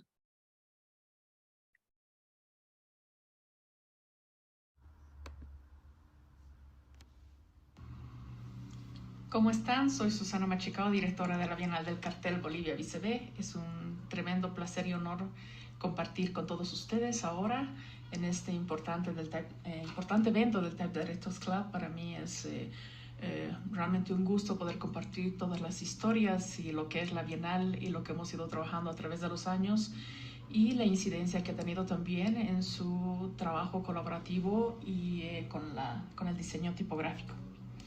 Les quiero contar un poco lo que hemos hecho, lo que somos. La Bienal es uno de los eventos más importantes de diseño gráfico de la región, que se ha convertido a través del tiempo en una importante ventana de los diseñadores latinoamericanos y bolivianos con el mundo. La Bienal es un espacio de networking creativo muy importante, donde los profesionales y los estudiantes y las escuelas bolivianas y latinoamericanas han generado alianzas durante el evento que trascienden más allá. Sorry for the interruption. We have the video with subtitles. So what we are going to do now, this is the wrong video. What we are going to do now, we are going to take a break, 5 minutes break, let's say, so we can stretch our legs or dance a little bit with our music playlist. And then we will watch these presentations with the English subtitles. See you in 5 minutes.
¿Cómo están? Soy Susana Machicao, directora de la Bienal del Cartel Bolivia BCB. Es un tremendo placer y honor compartir con todos ustedes ahora en este importante evento del Type Directors Club. Para mí es realmente un gusto poder compartir todas las historias y lo que es la Bienal y lo que hemos ido trabajando a través de los años y la incidencia que ha tenido también en su trabajo colaborativo y con el diseño tipográfico.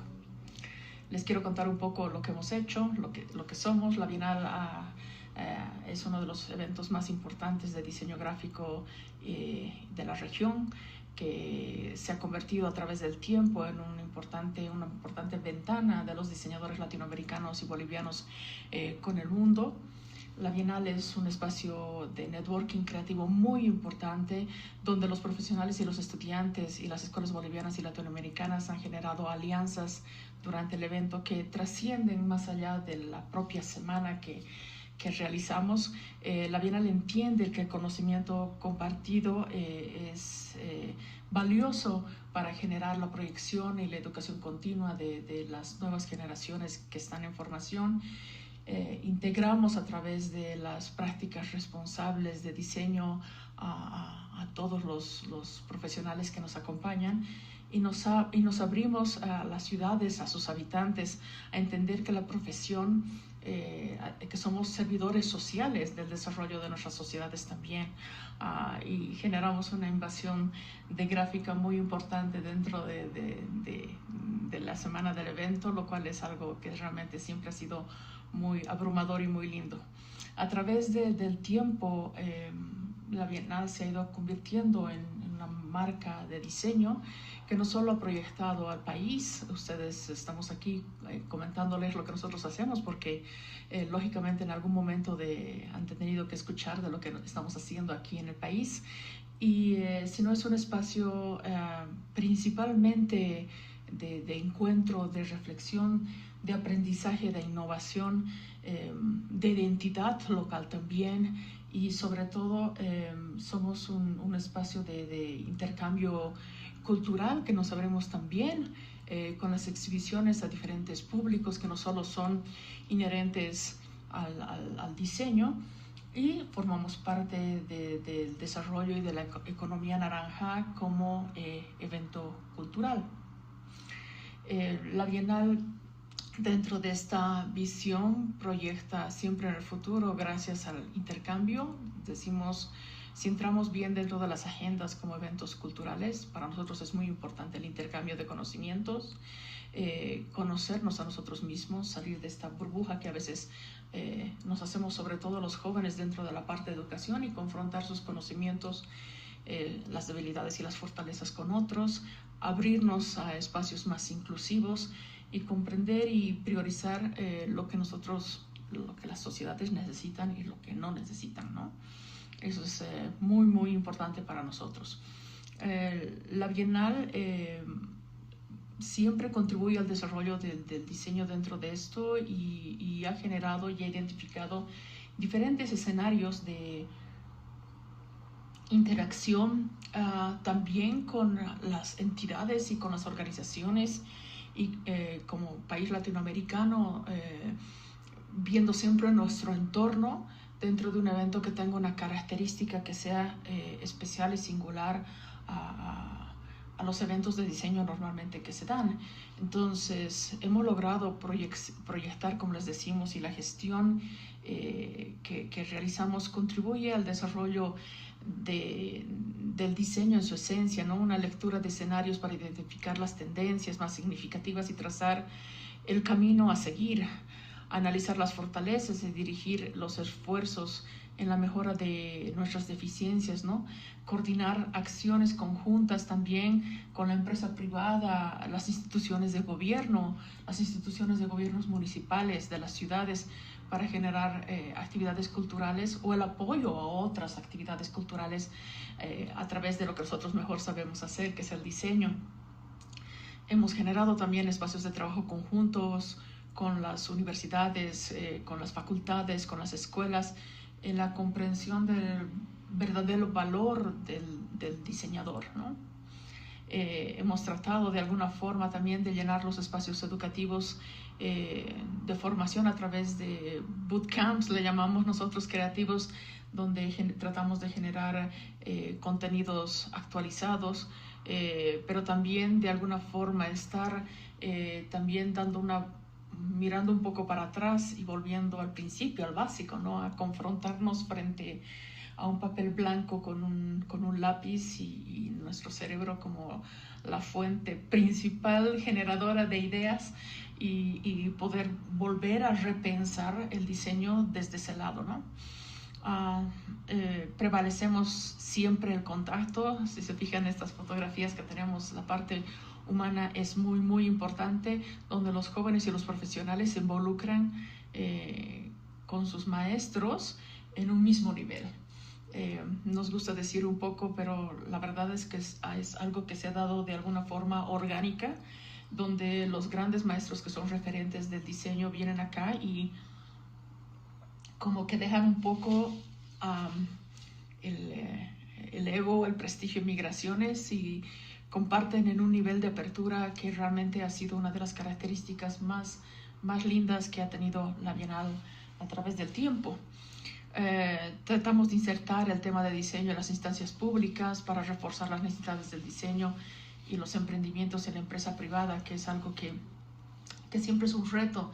En mi país sigue siéndolo, y bueno, me imagino que en muchos de los países latinoamericanos todavía hacer entender a los espacios públicos de que el diseño es algo importante para el desarrollo de todos, todavía sigue siendo un reto y una tarea diaria. Nos gusta generar, como les decíamos, espacios de integración, y para nosotros es muy importante identificar cuáles son los maestros del diseño, los profesores, los maestros de diseño de las nuevas generaciones, ¿no? Dentro de esta reflexión hemos tratado de generar un espacio donde tenemos grandes talentos de jóvenes que quizás no han encontrado o los espacios o la seguridad para poderse presentar, pero también tenemos y contamos con el cariño y el respeto de grandes personas que nos han acompañado a través del tiempo, muchos de ellos ahora invitados también de Chachechi, que son profesionales que hemos admirado y seguido por muchísimo tiempo. La Bienal ha empezado dentro de este concepto como Bienal Internacional del Cartel BCB el 2009, y bueno, todo ese tiempo que hemos ido generando, el evento se hace cada año impar. Ha sido un reto más allá de lo imaginable. Creo que todos hemos tenido que un antes y un después de todos los problemas de la pandemia, que se suman también a las instancias políticas que mi país ha vivido, y esto nos ha obligado a reinventarnos de alguna manera y repensar las cosas como quizás antes al inicio no lo hubiéramos pensado. En eso hemos ido creciendo un poco con diferentes certificaciones. Nos hemos certificado en el Consejo Internacional de Diseño, y también hemos generado en este espacio de stand-by que hemos tenido con el tema de la pandemia un Consejo Internacional de Diseño del Cartel que nos ha ayudado con la mayor parte de las personas quienes conforman este consejo. Son grandes amigos, y ahí pueden ver algunos nombres de las reuniones que teníamos, con los cuales la Bienal mantiene una permanente comunicación y la confianza como para poder establecer poder salvar algunas dudas y tener el consejo. Para nosotros es muy importante vernos a través de los ojos de las otras personas, ¿no? Y los maestros que han visto acá son personas que nos han acompañado, muchos de ellos directores de otras bienales o de espacios muy importantes en sus países, quienes caminan de alguna forma de la mano de nosotros todo ese tiempo. La Bienal a través de los años, nos toca Bienal este año, el 2023, por eso las estadísticas están hasta el 2021. Hemos tenido 3 simposios académicos sobre la enseñanza del diseño, donde se han involucrado los diseñadores, los maestros, los profesores, quienes son los educadores, hemos tenido más de 73 exhibiciones, 35 itinerancias. Hemos sido los primeros en tener una muestra muy linda de cartel tipo en el político. Por ejemplo, en 2009 hemos traído todos los carteles de la campaña que se había hecho en apoyo a Obama, que ha sido realmente un logro muy, muy lindo que hemos logrado hacerlo con un proyecto de un diseñador estadounidense y gestor también era Spike Lee. Hemos tenido más de 98 talleres, 2 escuelas bolivianas que participan, 62 universidades latinoamericanas. Y bueno, las estadísticas y los números han ido sobrepasando un poco lo que nosotros pensábamos que podíamos lograr. El cartel es la excusa para reunirnos. La Bienal no solo se circunscribe en el diseño del cartel como la pieza comunicacional de diseño en la cual nosotros le rendimos homenaje a través de una convocatoria internacional y una exhibición principal. Sin embargo, los contenidos que tratamos y los invitados que vienen y las personas que nos acompañan van más allá del tema del cartel.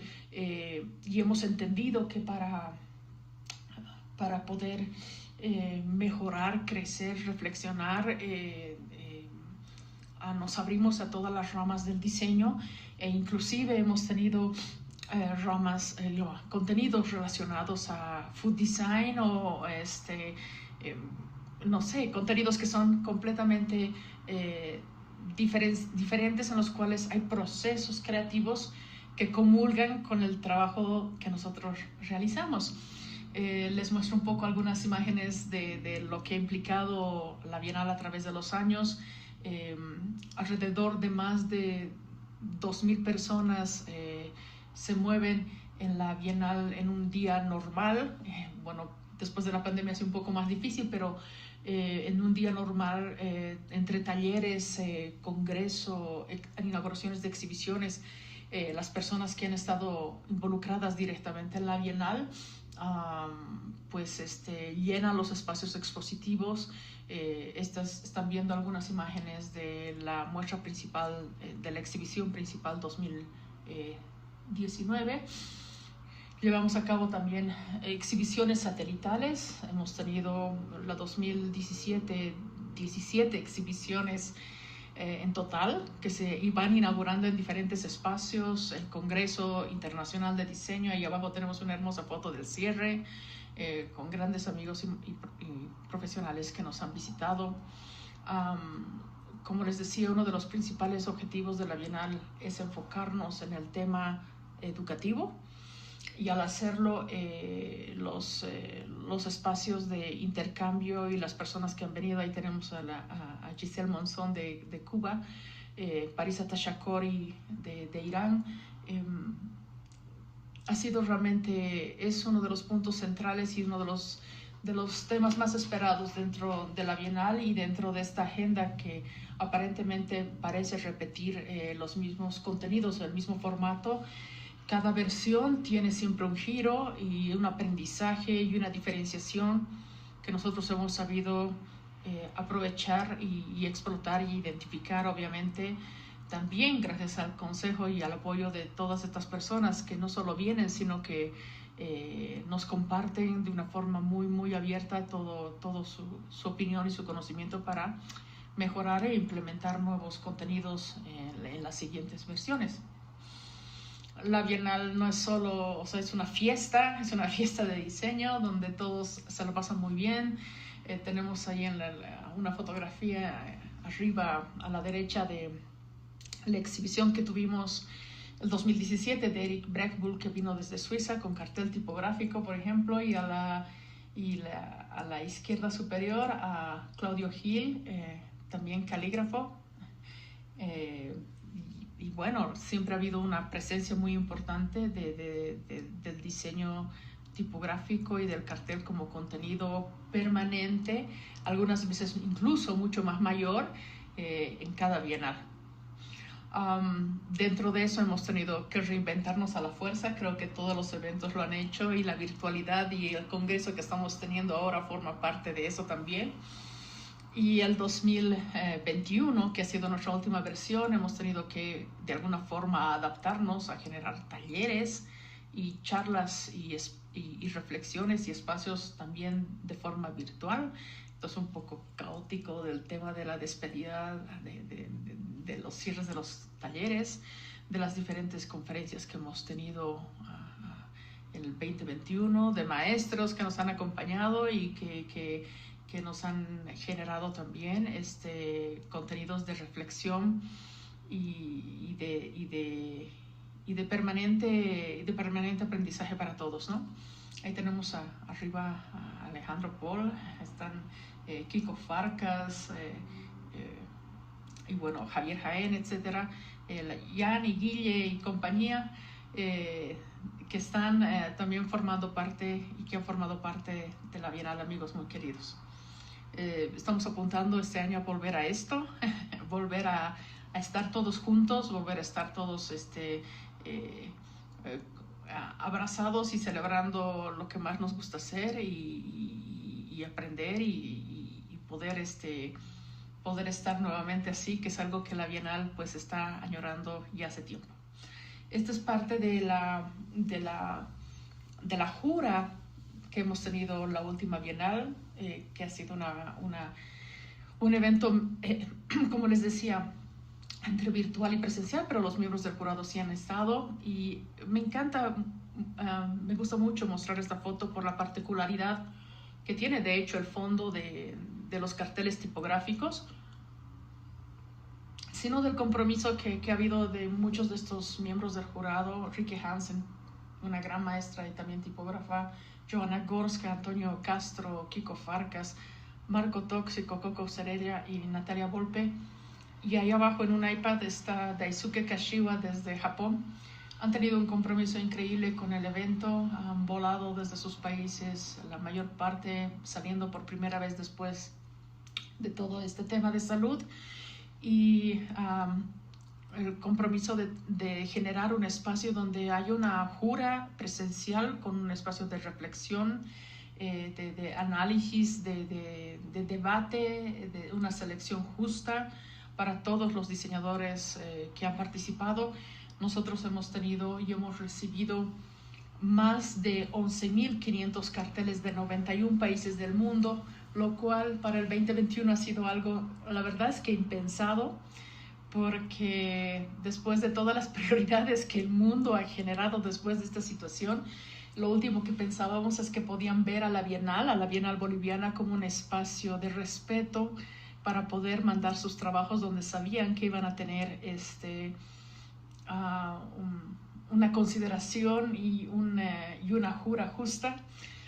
De estos 11.000 trabajos seleccionamos alrededor de 400, los cuales forman parte de la exhibición principal y de los cuales se determinan los primeros, segundos y terceros lugares de todas las categorías que tenemos. Esta es la foto final que hemos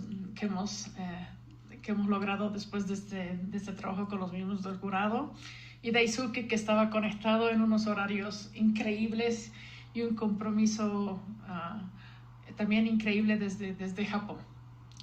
Este es el resultado de la muestra principal, es una de las muchas que tenemos durante esa semana, donde hacemos una curaduría un poco especial de acuerdo a los diferentes contenidos. Pues la última imagen de la derecha son los carteles propiamente tipográficos. Dentro de eso también hemos llevado a cabo una muestra de Estados Unidos. Estados Unidos era el país invitado de la Bienal el año pasado. Y también hemos tenido el homenaje a Milton Glaser, invitando a diferentes diseñadores del mundo a desarrollar un homenaje gráfico a la trayectoria del maestro Glaser. Estos son algunos de los carteles tipográficos que hemos tenido a través del tiempo, pero sobre todo en esta última exhibición, en esta última convocatoria. Y para nosotros ha sido como que, y hemos visto esta incidencia y esta presencia que ha ido evolucionando a través del tiempo. El 2017 creo que ha sido la participación más alta que ha habido o la primera participación más alta que ha habido con cartel tipográfico. Y de ahí en adelante por lo menos forma un 25% de la muestra principal, donde los diseñadores del mundo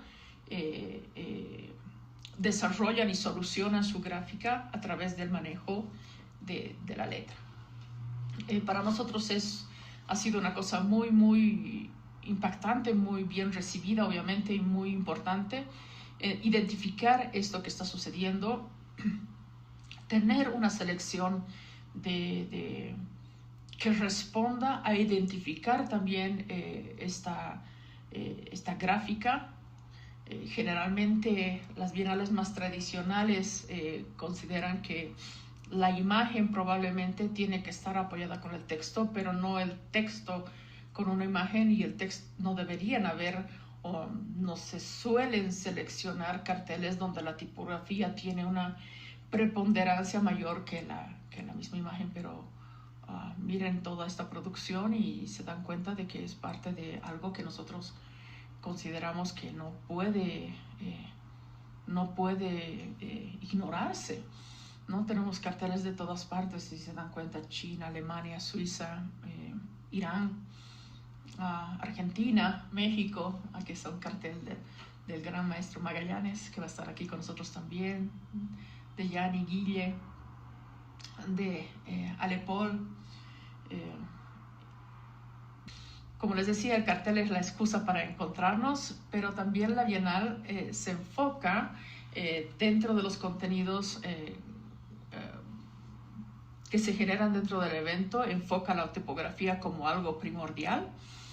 Y bueno, aquí les muestro algunas de los últimos talleres que hemos tenido con Rikke Hansen de Dinamarca, en los cuales nosotros tenemos un hashtag que dice Viva la BCB, y dentro del Viva se han generado experimentaciones con objetos y con gráfica, que ha sido un taller muy, muy lindo que se ha generado dentro de la última Bienal. También con Antonio Castro, que se han hecho experimentaciones sobre algunas películas de Coppola, dentro de repensar nuevamente a través incluso del uso tipográfico de los carteles de las películas más icónicas de Coppola. Aquí tenemos algunas imágenes, bueno, del taller que hizo Claudio Gil durante la Bienal del 2017. Claudio, un gran amigo de la Bienal, un hermano, y aquí este taller ha formado parte de este taller también importantes personas reconocidas ahora de la tipografía local y jóvenes que han decidido dedicar su tiempo profesional también al diseño de la fuente tipográfica. De fuentes tipográficas, aquí están algunas de las exhibiciones. La exhibición que hizo Claudio Gil cuando vino acá es una intervención increíble de una tela de más de 25 metros con caligrafía, y ese mural que ven ahí abajo donde está Joanna Gorska, donde dice el amor siempre, ¿no? El del diseño, es un mural muy hermoso que dejó casi permanente en la galería, con una intervención que hizo y una performance durante la Bienal. Ahora estamos con la convocatoria abierta de diseño de carteles. Estamos recibiendo los carteles para esta nueva versión, para la exhibición principal, pero también armando una agenda donde pueden estar los nuevos maestros, las personas que vayan a tener conferencias y talleres. Para mí es un espacio ideal para poder hacer que ustedes conozcan un poco más de la Bienal. Ustedes vean a la Bienal no solo como un espacio de cartel, sino un espacio donde hay una valorización de la tipografía muy importante. Poderlos tener a ustedes posiblemente en las futuras versiones o ahora en noviembre de este año presentes, y que también puedan participar con la mejor producción que ustedes tengan enviando sus carteles a esa convocatoria. Va a ser realmente un honor poder tener la excelencia latinoamericana y del mundo con la presencia de sus trabajos.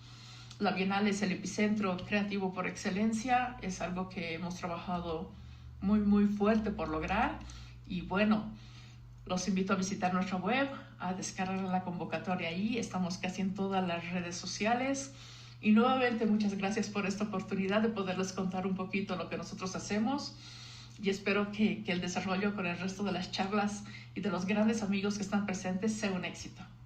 Muchas gracias.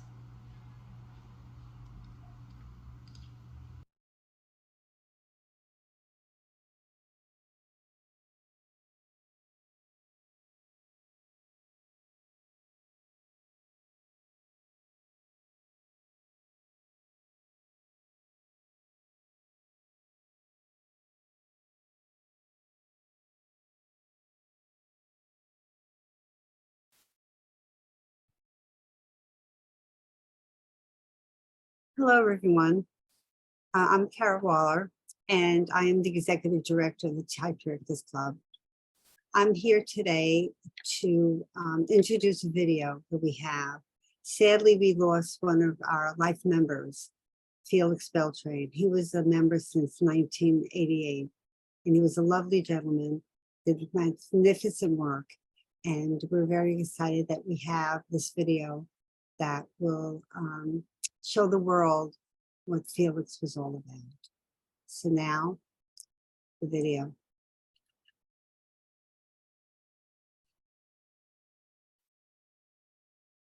Soy Gabriel Martínez y junto con mi compañera Sonia Díaz somos el colectivo Mundo Feliz. Queremos dar las gracias por esta invitación en homenaje a Félix Beltrán, y en este caso queríamos mostraros la última exposición que acabamos de comisariar y que recoge todo su trabajo gráfico y toda su trayectoria vital. La exposición se celebra en el Centro de Arte Complutense en Madrid. La importancia y la influencia que tiene el trabajo de Félix Beltrán no sería tan relevante si no hubiera coincidido con uno de sus mentores y maestros más relevantes mientras estudiaba en la School of Visual Art. Esta personalidad es Bob Gill. Esto que comento se puede ver muy claramente en dos ejemplos que tengo aquí a mi lado. Uno es el cartel de Click y otro es esta valla diseñada para La Habana en 1970 del Crack. En los dos casos coincide un elemento clave, que es el uso del lenguaje onomatopédico. La obra de Félix Beltrán se puede sintetizar de una manera bastante clara. En este esquema que podéis ver aquí, podemos ver un poco y de una manera muy sucinta cuál es su metodología y su filosofía. Por un lado, la letrografía, que es el uso de los elementos tipográficos de una manera muy definida y sintetizada. El fotografismo, que sería el uso de la representación pictográfica a partir de la fotografía, y lo que mezclaría estos dos conceptos, que es el pictografismo, y que representa la manera fundamental en la que se expresa la mayoría del trabajo de Félix. Los símbolos de Félix Beltrán representan el más vivo ejemplo de letrografía, ese concepto que sustenta todo su trabajo. En ellos podemos observar el uso del color, muy vibrante, las formas geométricas y abstractas y la construcción de las formas de una manera concreta. Como podéis observar, el trabajo de Félix es reiteradamente obsesivo. Sus marcas, como bien comentan algunos de los autores, son marcas que comunican de una forma muy radical. Da lo mismo que tengan color o que estén en blanco y negro, son siempre imágenes ópticamente muy impactantes, en los cuales las leyes de la gestal y de la construcción gráfica son muy elaboradas. Esto se puede ver incluso en sus marcas personales, que obsesivamente va cambiando a lo largo de su vida. Este cartel de Angela Davis representa un icono tanto para la cultura del activismo como la del diseño social. En este trabajo Félix Beltrán muestra cómo su estilo sobrio, pero a la vez colorista y realmente simbólico, se convierte en una de las cumbres del diseño gráfico. Félix Beltrán fue una persona muy culta, preocupada por divulgar los valores del diseño a las jóvenes generaciones y por relacionarse con otros diseñadores de nivel para poder explicar por qué se expresaban de una manera determinada en unos países y en otros. En este sentido, es importante destacar su preocupación por hacer publicaciones y editar su trabajo. Él hizo y publicó varios libros a lo largo de su vida, pero especialmente en los años 70 destaca acerca del diseño y posiblemente una obra pedagógica muy interesante y relevante en su momento. Este libro es Letrografía. Es un libro muy relevante porque es un curso para explicar a jóvenes periodistas qué es esto de la letra. Es muy interesante este libro, Letrografía, porque realmente es un curso de introducción al uso de las letras, una explicación muy básica de estilos y por otro lado de aplicación. Hay que entender que este libro estaba específicamente destinado a periodistas. Por eso tal vez su simplicidad y su carácter sintético pues, puedan hacerlo muy relevante.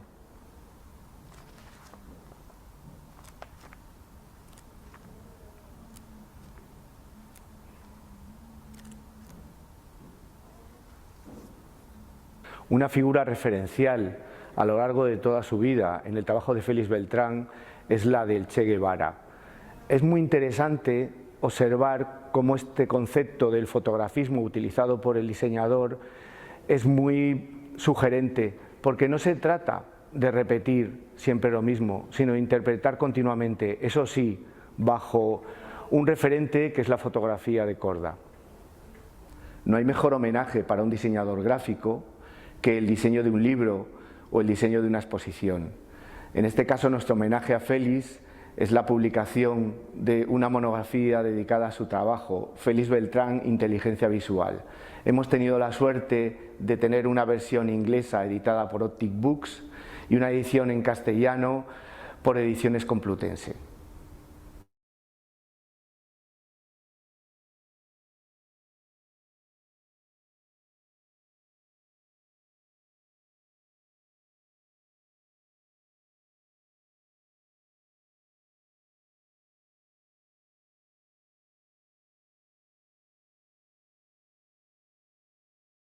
Hello, everyone.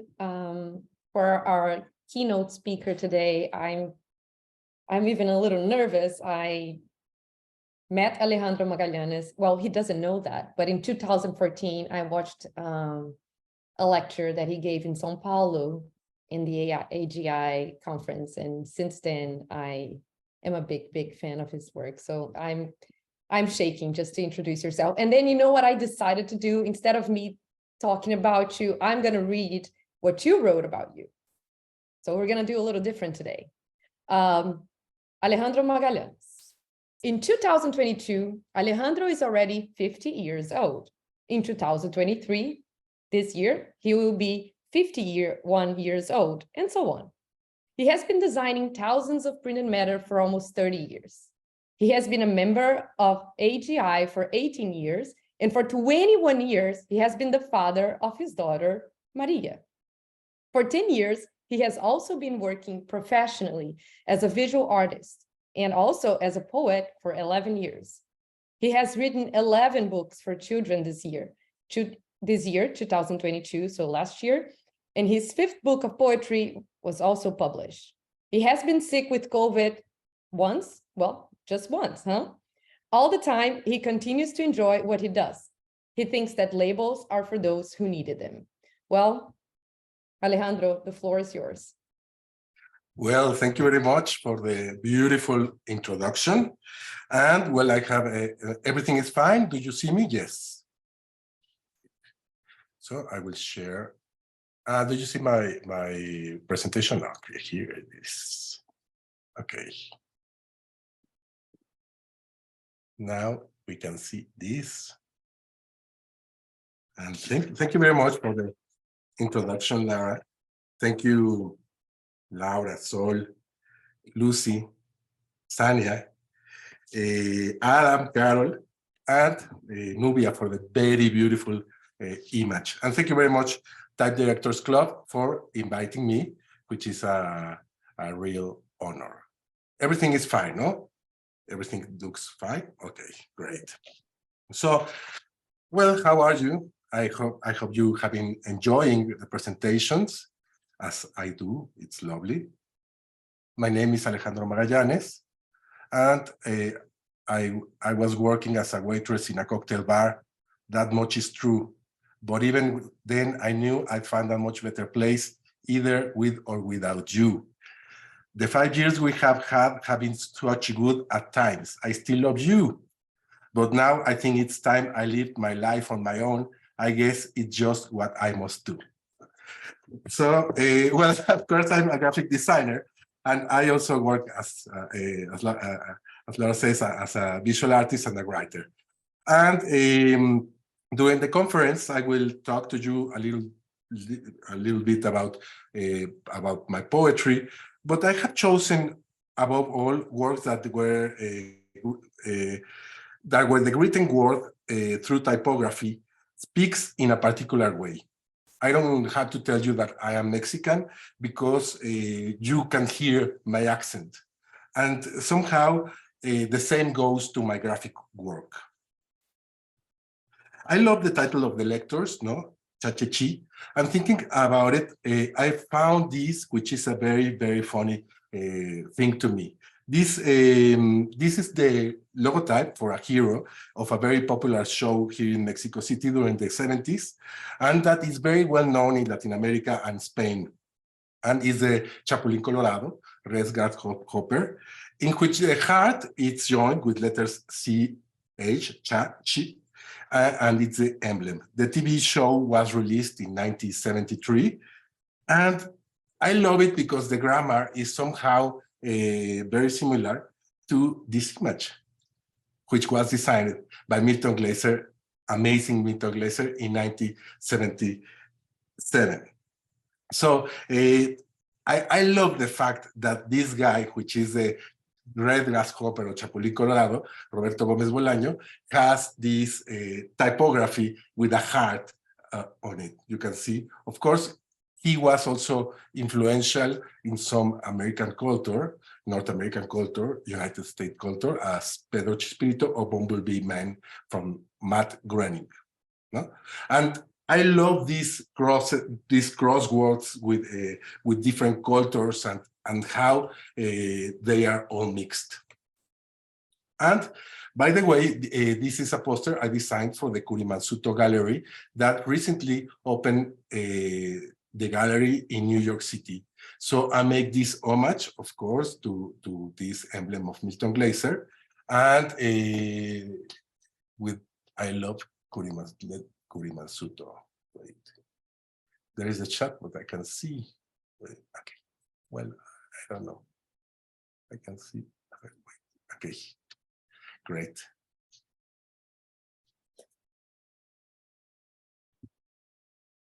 And this is Patti Smith, American songwriter, with the tote bag of Kurimansuto. Letters are objects. The letters have a cultural character that I really like to use. What do you think? Will these letters sound the same?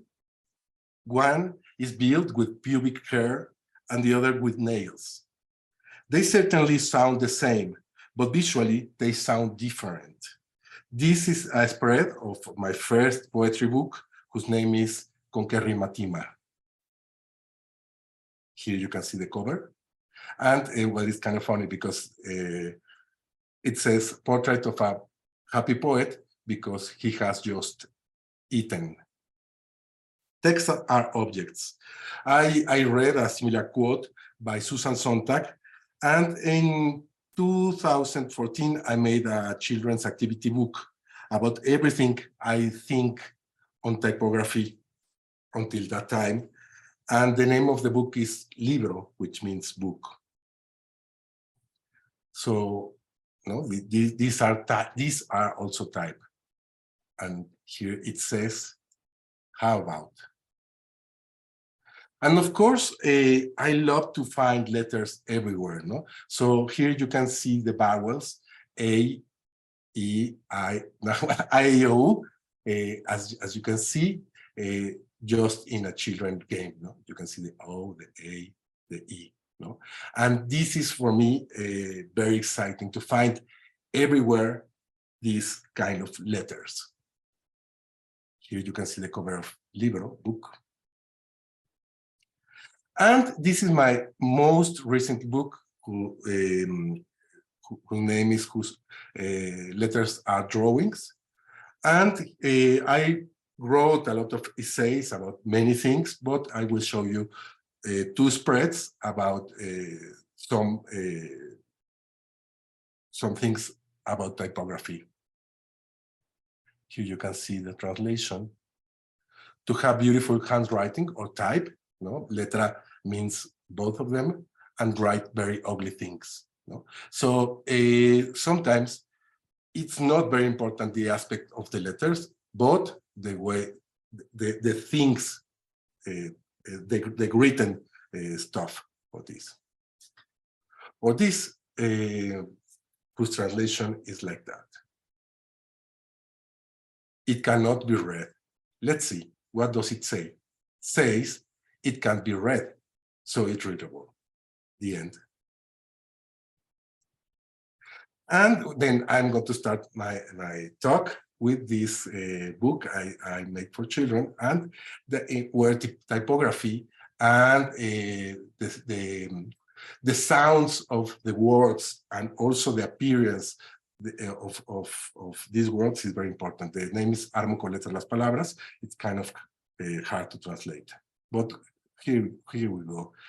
There's a guy who is walking on a very beautiful calligraphic city, and then he sees a book, and then he sees that this book is not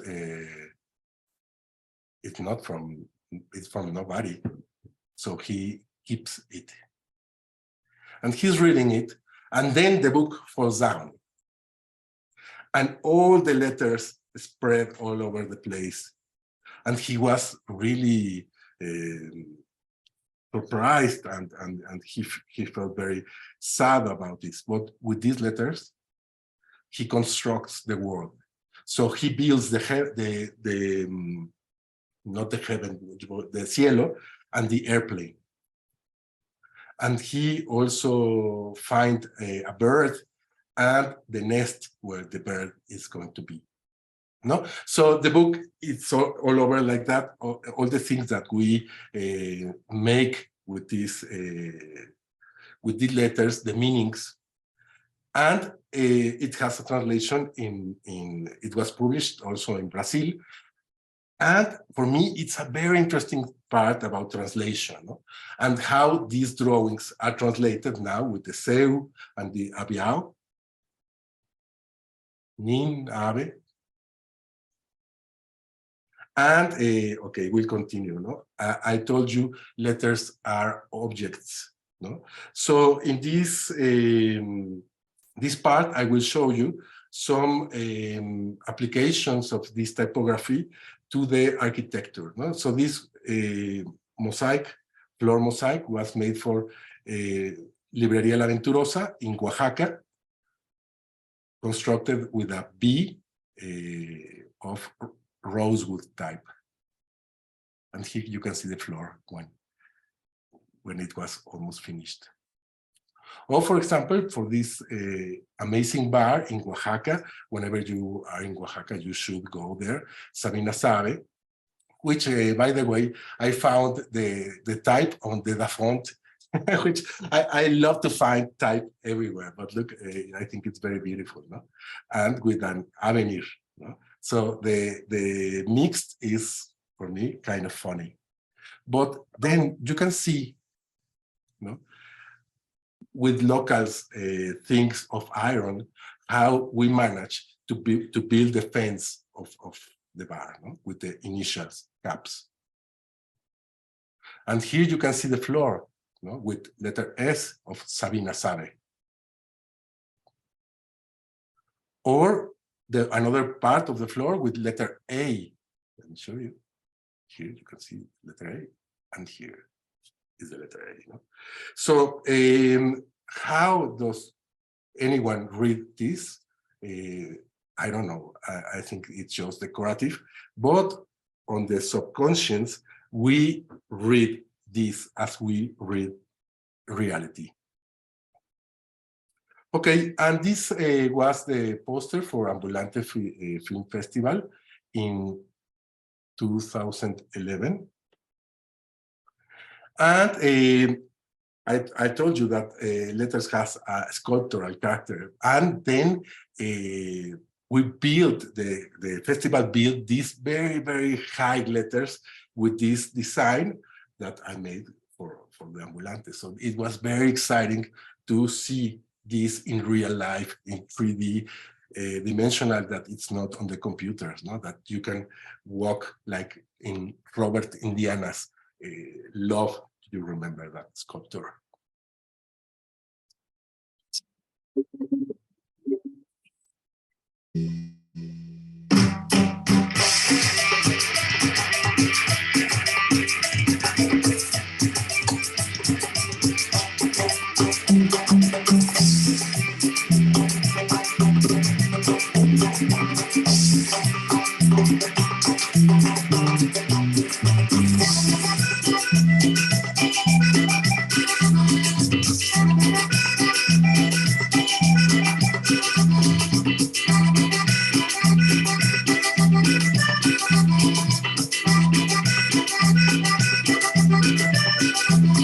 ¿Recuerdas aquella noche cuando la luna brillaba tan bella y en el cielo aquellas estrellas radiaban de luz y color, rodeaban de luz y color? Okay, we continue. This was for the film minute of this. And well, as I saw in Julieta's presentation, I also love this, no? What people do with typography. For me, this is very important, and designers have to learn from this. We have to learn about the way that people communicates for their most important thing, that are their business, the way they live, and how they use these letters to get the attraction. So I love, of course, this kind of graphics. And for me, it's very, very important and influential in my work. No? Look at this, very beautiful. And in that sense, I designed these labels for Mezcal, La Clandestina, where they have like 40 different mezcales, and I use this kind of lettering made by me, just drawings, to make the whole mezcal series. These are my drawings, and as you can see, they are very simple.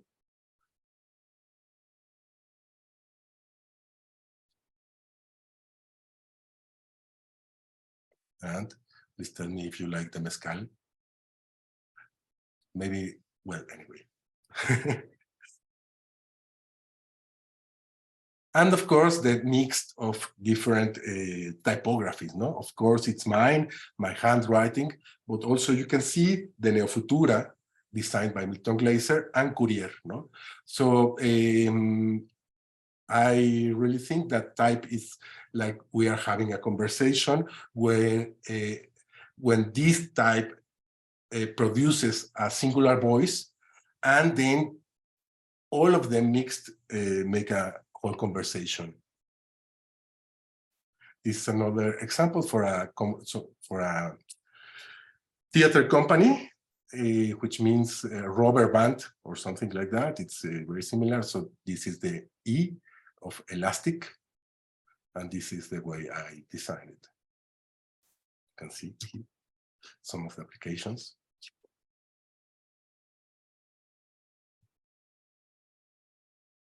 Or, for example, for the 90 Bagramian sculptor, I make this this type with a plastilene, and you can see at the top of the presentation, this is the kind of sculptures that she present. So I make this this type with plastilene, but this system didn't make it. We used another different image, but I wanted to show it. But sometimes, for example, I make this poster in my bathroom of the office. So I just wrote on the wall, and then took a photograph, no? And it makes the invitation, which was also the poster, Never Free to Rest. I love the title of this exhibition. No? Sometimes graphic designers, we are never free to rest. And this is another invitation for Kurimasuto's New York Gallery. And it was an exhibition about posters from '68, from the students' movements, from Paris and from Mexico. No? And I make this invitation, taking some of the students' image of Mexico. No? You remember that in Mexico we have the Olympic Games on '68, and the students make this image, which work like this.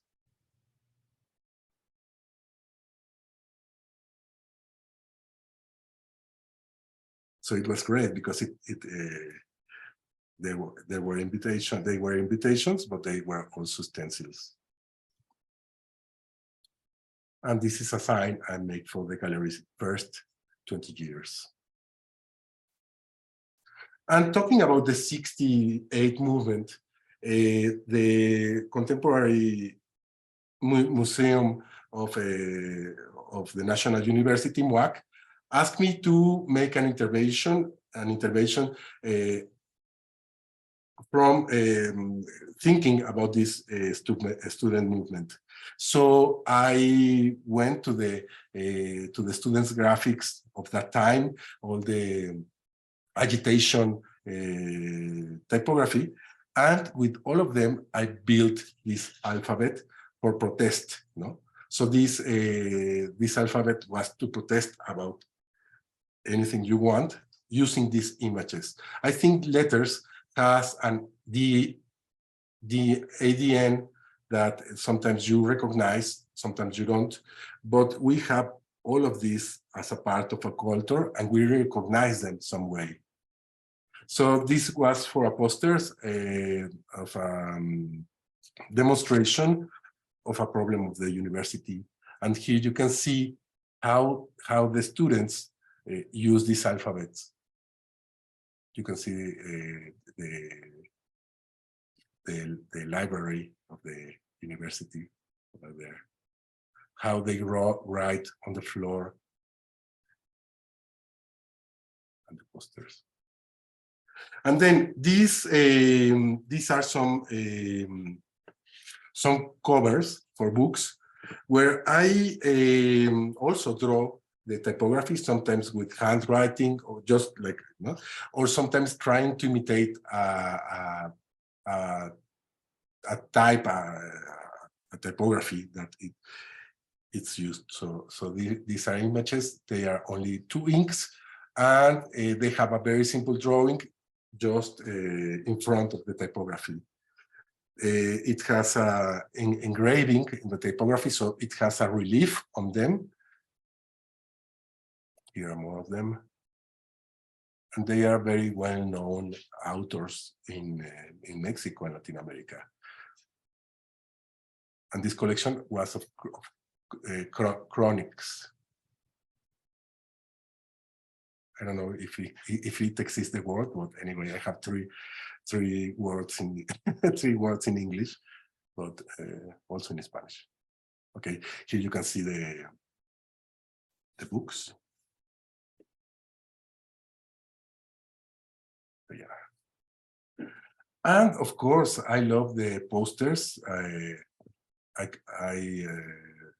very happy that Susana Machicao presented the thing about the talk about Bolivian poster bienal, but I love the way the posters are seen on the streets, like if you went in archaeology and find these old posters on the streets. So this was also a poster I designed for Almadía Publishing House, which was the publishing house who edited the book that you already seen. Birth Wars is a documentary by Janet Jarman that shows the problems that traditional midwives have with the health system in Mexico, denouncing the excesses of contemporary medicine. with women in childbirth. So I make these two posters, typographic posters, one with the P.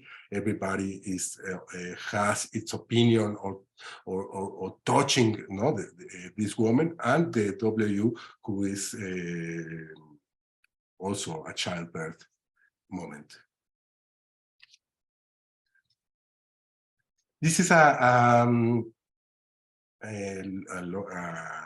logotype for Panaderia Rosetta, which I think is the most tasty bakery in Mexico City. So Elena Regadas, which is a very well-known chef, asked me to use my handwriting to make the whole image. So I love it because I will have a lot of work in Panaderia Rosetta.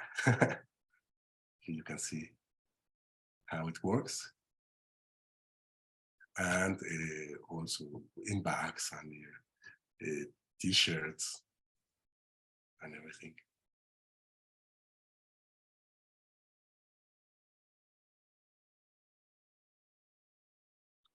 Okay, sometimes the words give you the answer to the projects, no? So for this poster, which celebrates the 100th anniversary of birth of Federico Fellini, the Italian filmmaker, I noticed that when you put "fell in love," you can have his name. So it has this double meaning, no? You fell in love with Fellini's movies, and Fellini love, no? You can make all this mixture. And of course, influences all the time. You know? I think that everything, it's an influence for me. And I love like the history of design. So this is, for example, a spread from Willy Fleckhaus Twain magazine, which, by the way, I think is very influential in graphic design today, you know, using this kind of layout. And he is one of my heroes. And I have always wanted to use this type. So when I found the project, this is also for a mezcal, whose name is Cicatriz, whose translation is scar. No, it has a strong name. So I use this somehow in the way Willy Fleckhaus used it on the magazines that he art directed. There's a close-up of the scar mezcal, no? And here's a logotype of Ambulante. I show you the other poster, remember, the one with the sculptor. And some years after, they said, well, we have a lot of logotypes, so we have to, we want you to design just one. So it's a very simple solution, no? These are the aims of the Documentary Film Festival: to discover, to share, and to transform. So I thought Ambulante has also a double meaning, because it refers to street vendors, but also of people who is moving constantly. So I think these three words with accidents grotesque, they have movement on this. Discover, to share, to transform. And with different applications, like in the hotel formation, I don't know how to say, or like that, or like that, or like that, no? As you can see.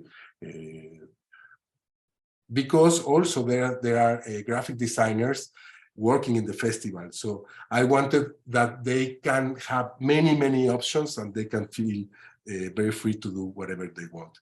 And I love this. It's the way that people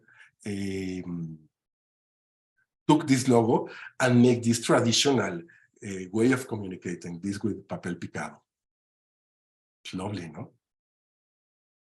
Well, we can see Paulina, who is the director of the festival, or how it's applied on buses, or with all the printed things, no programs, invitations, presentation cards, or how does it looks in a stencil.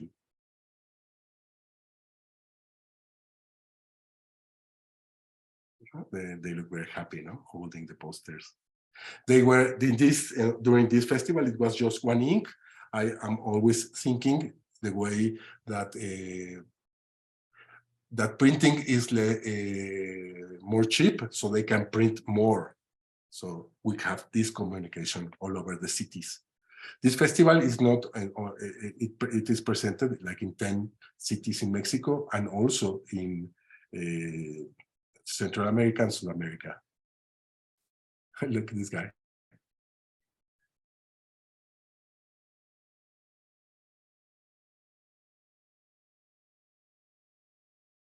And of course, I love the way of the combinations, the random combinations with other lettering, other kind of type.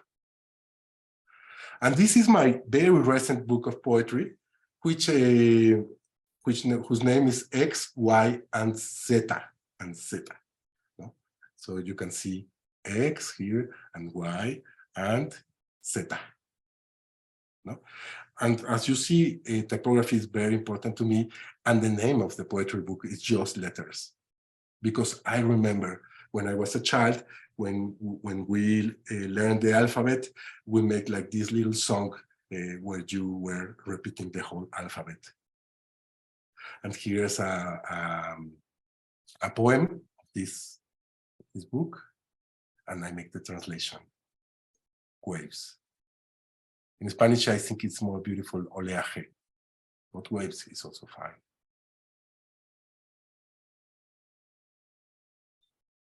And I come again to the book libro. When I was writing this book, I was thinking of the exercises for young people to tell them how I feel about typography.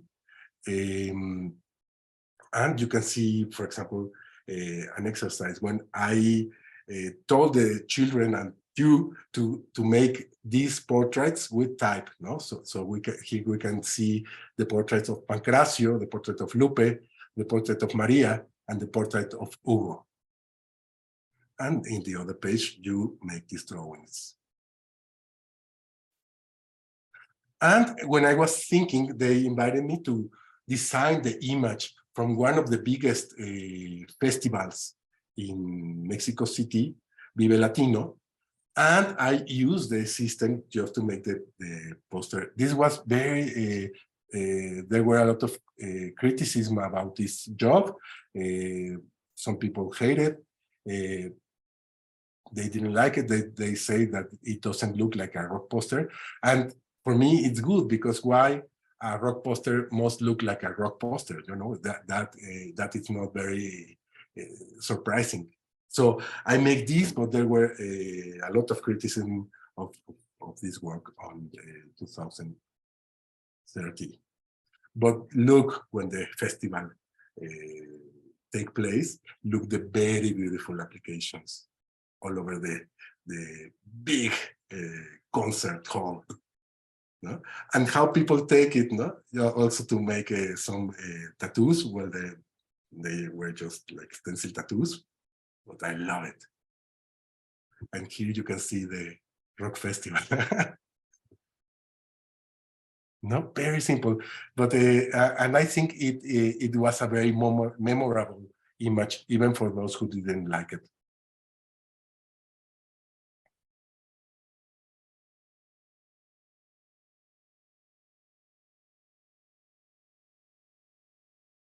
And cheers with beer. So this is another application with a glass of beer. And I will finish this presentation with one video I make during the pandemics for a songwriter whose name is Danny Vander. He used to have a band. The name was Vanderbilt. And I designed, or I make this video just with this pen and paper. I will try to keep silence because I couldn't activate the share sound thing, so I hope you can hear it very well. 1, 2, 3.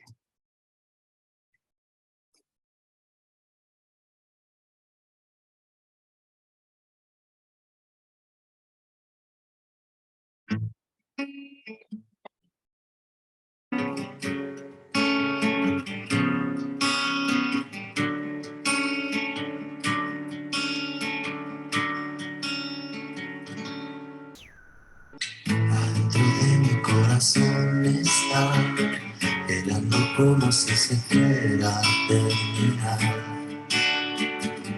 El mundo adentro de mis venas hay dolor.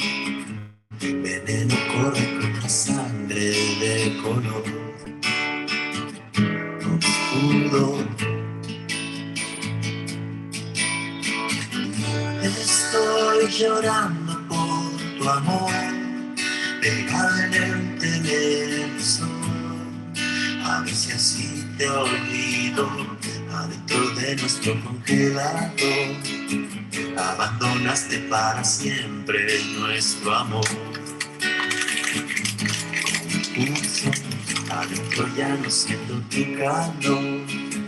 El fuego que antes nos unía se apagó, se esfumó. Estoy llorando por tu amor, pegado en el televisor. Estoy llorando por tu amor, pegado en el televisor. A ver si así te olvido, a ver si así te olvido, a ver si así te olvido, a ver si así te olvido.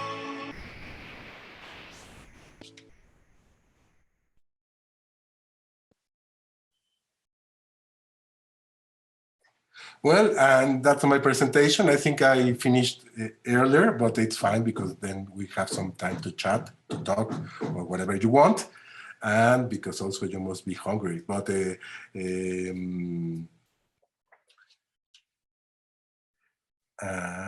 yes, great. And I will stop sharing. Stop sharing.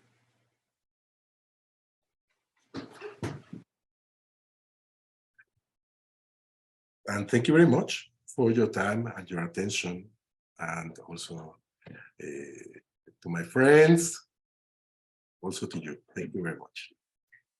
Thank you so much, Alejandro. I'm gonna bring Ksenia in, actually. Ksenia, Chachichi.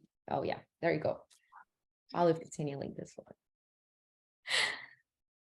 Okay. Hi, thank you so much again for being here. What an amazing closeout to the first day.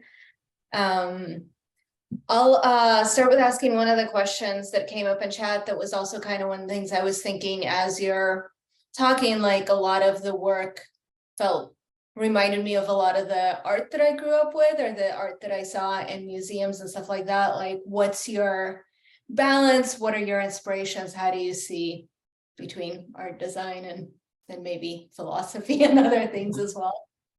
Well, yes, of course, everything I see is an inspiration. And of course, but you know, everything from the caves, when you see Lascaux paintings and you see the stylization of the figures, or just walking to the street in Mexico City, which you can find a lot of inspiration. And of course, contemporary art, modern art, art from the Middle Ages. No, for me, everything is like super exciting.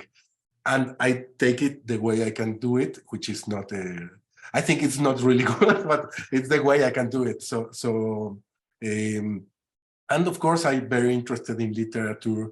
I'm interested in poetry, in film making, in all the arts. No, for me, it has happened to me with graphic design. When you see a poster, for example, that change your way of seeing forever. No, for example, when I was a child and I understood the I Love New York logo or the FedEx logo. And understood it, it was like a very happy moment. And it happens also with art or with music and with everything. No, I think that a good way of communicating is also using art forms. Awesome. There's such a distillation and creativity in your work, and there's also such kind of a childlike brilliance in it. I'm going to just ask you general philosophical questions.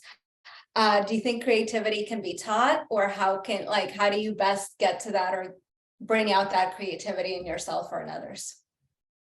Yes, I think it's a exercise. We can do it, and we have to practice like every day. But it also, I think, for example, that there are different kinds of creativity. For example, I always told my students that for being a good designer, graphic designers, they don't really have to be very creative. They have to concentrate and see what's going on and make it in a very good way. Doing that, I think it's very creative because it needs a lot of patience and it needs a lot of research and a lot of things. And also, like creativity, like trying to find new things. I think there is nothing new on the planet. We have seen all before. When you make a new work, you just have to look at the past and be humble about it, whenever you see, no, this is so new. I think it has just been made. And that's why, for me, it's kind of this philosophical thing. I think about graphic design. The best thing that has graphic design, it's to create memory on somebody else. And this is beautiful because it will become a part of you forever. And I think that we have to study what our ancestors have done in this way, because then we have more memory. No, it's yes. But excuse me for going another way. I love that. I feel like that's one of the most beautiful definitions of graphic design I've heard. I'm definitely going to be quoting and repeating that. I'll ask one more pivot, and then we're gonna, I see that there's already a link for the hangouts that we can have after that's been dropped in the chat. So we'll do one more question, we'll do a little closing, and then we'll continue over in another Zoom window where we get to actually see and talk directly with the people that are here and the questions that are stacking up. You're also been incredibly involved in different design organizations and submitting to a lot of competitions and entering, judging, doing all that. Can you talk about the role of community in design, or the role of this community in your career? Well, yes, I have because, when I was studying, I saw the Mexican Poster Bienal when I was studying. And of course, it opened my eyes to a new way of thinking. When I saw, for example, Bulgarian posters, I didn't understood what they say, but I really love the way they communicate something to me. And of course, I wanted to participate, no? So I started sending my work to this international contest and things. And then it was very beautiful because then I started to meet some colleagues or some masters for me and became friends. No, so I think it's a very good way to get together. Like no, of course, the competitions has also this dark side because there's a lot of losers in Colorado. There's just one winner, few winners and many. But I think the best part is to create community, not to share what we think and to share our work or points of view, even criticism. And for me, it was very important. You know, I whenever they invite me to something, I always try to participate because I know like the hard working of these organizations or group of people invest on this. So I'm very happy to talk and to share or to see. No, for example, I realized, Ksenia, that I am the older guy on the conferences. So, for example, for me, it was very beautiful to see all the work from these young designers from all over Latin American countries. It's so inspirational and beautiful. And for me, it changed the way I see also. Now I am seeing different. Amazing. Well, yeah, really appreciate you making the time, being here tonight. And yes, hopefully all of us have gotten something and are seeing slightly different today than we were earlier this morning. Housekeeping, there's a whole other day of incredible talks here tomorrow. So definitely come back. You'll get an email with the Zoom link again. There's a few of the local in-person parties tonight that you should have gotten instructions for if you are attending those. And remember that today is the last day to get your entry started for TDC 69. So before you head off to party or close out for the day, get those entries started. Then you have a couple more days or the weekend to think of what you really want to submit and be part of TDC 69, which is not just a competition, but it gets you into the book, The World's Best Typography, and gets you invited into our exhibitions that travel to more than 40 cities worldwide. And with that,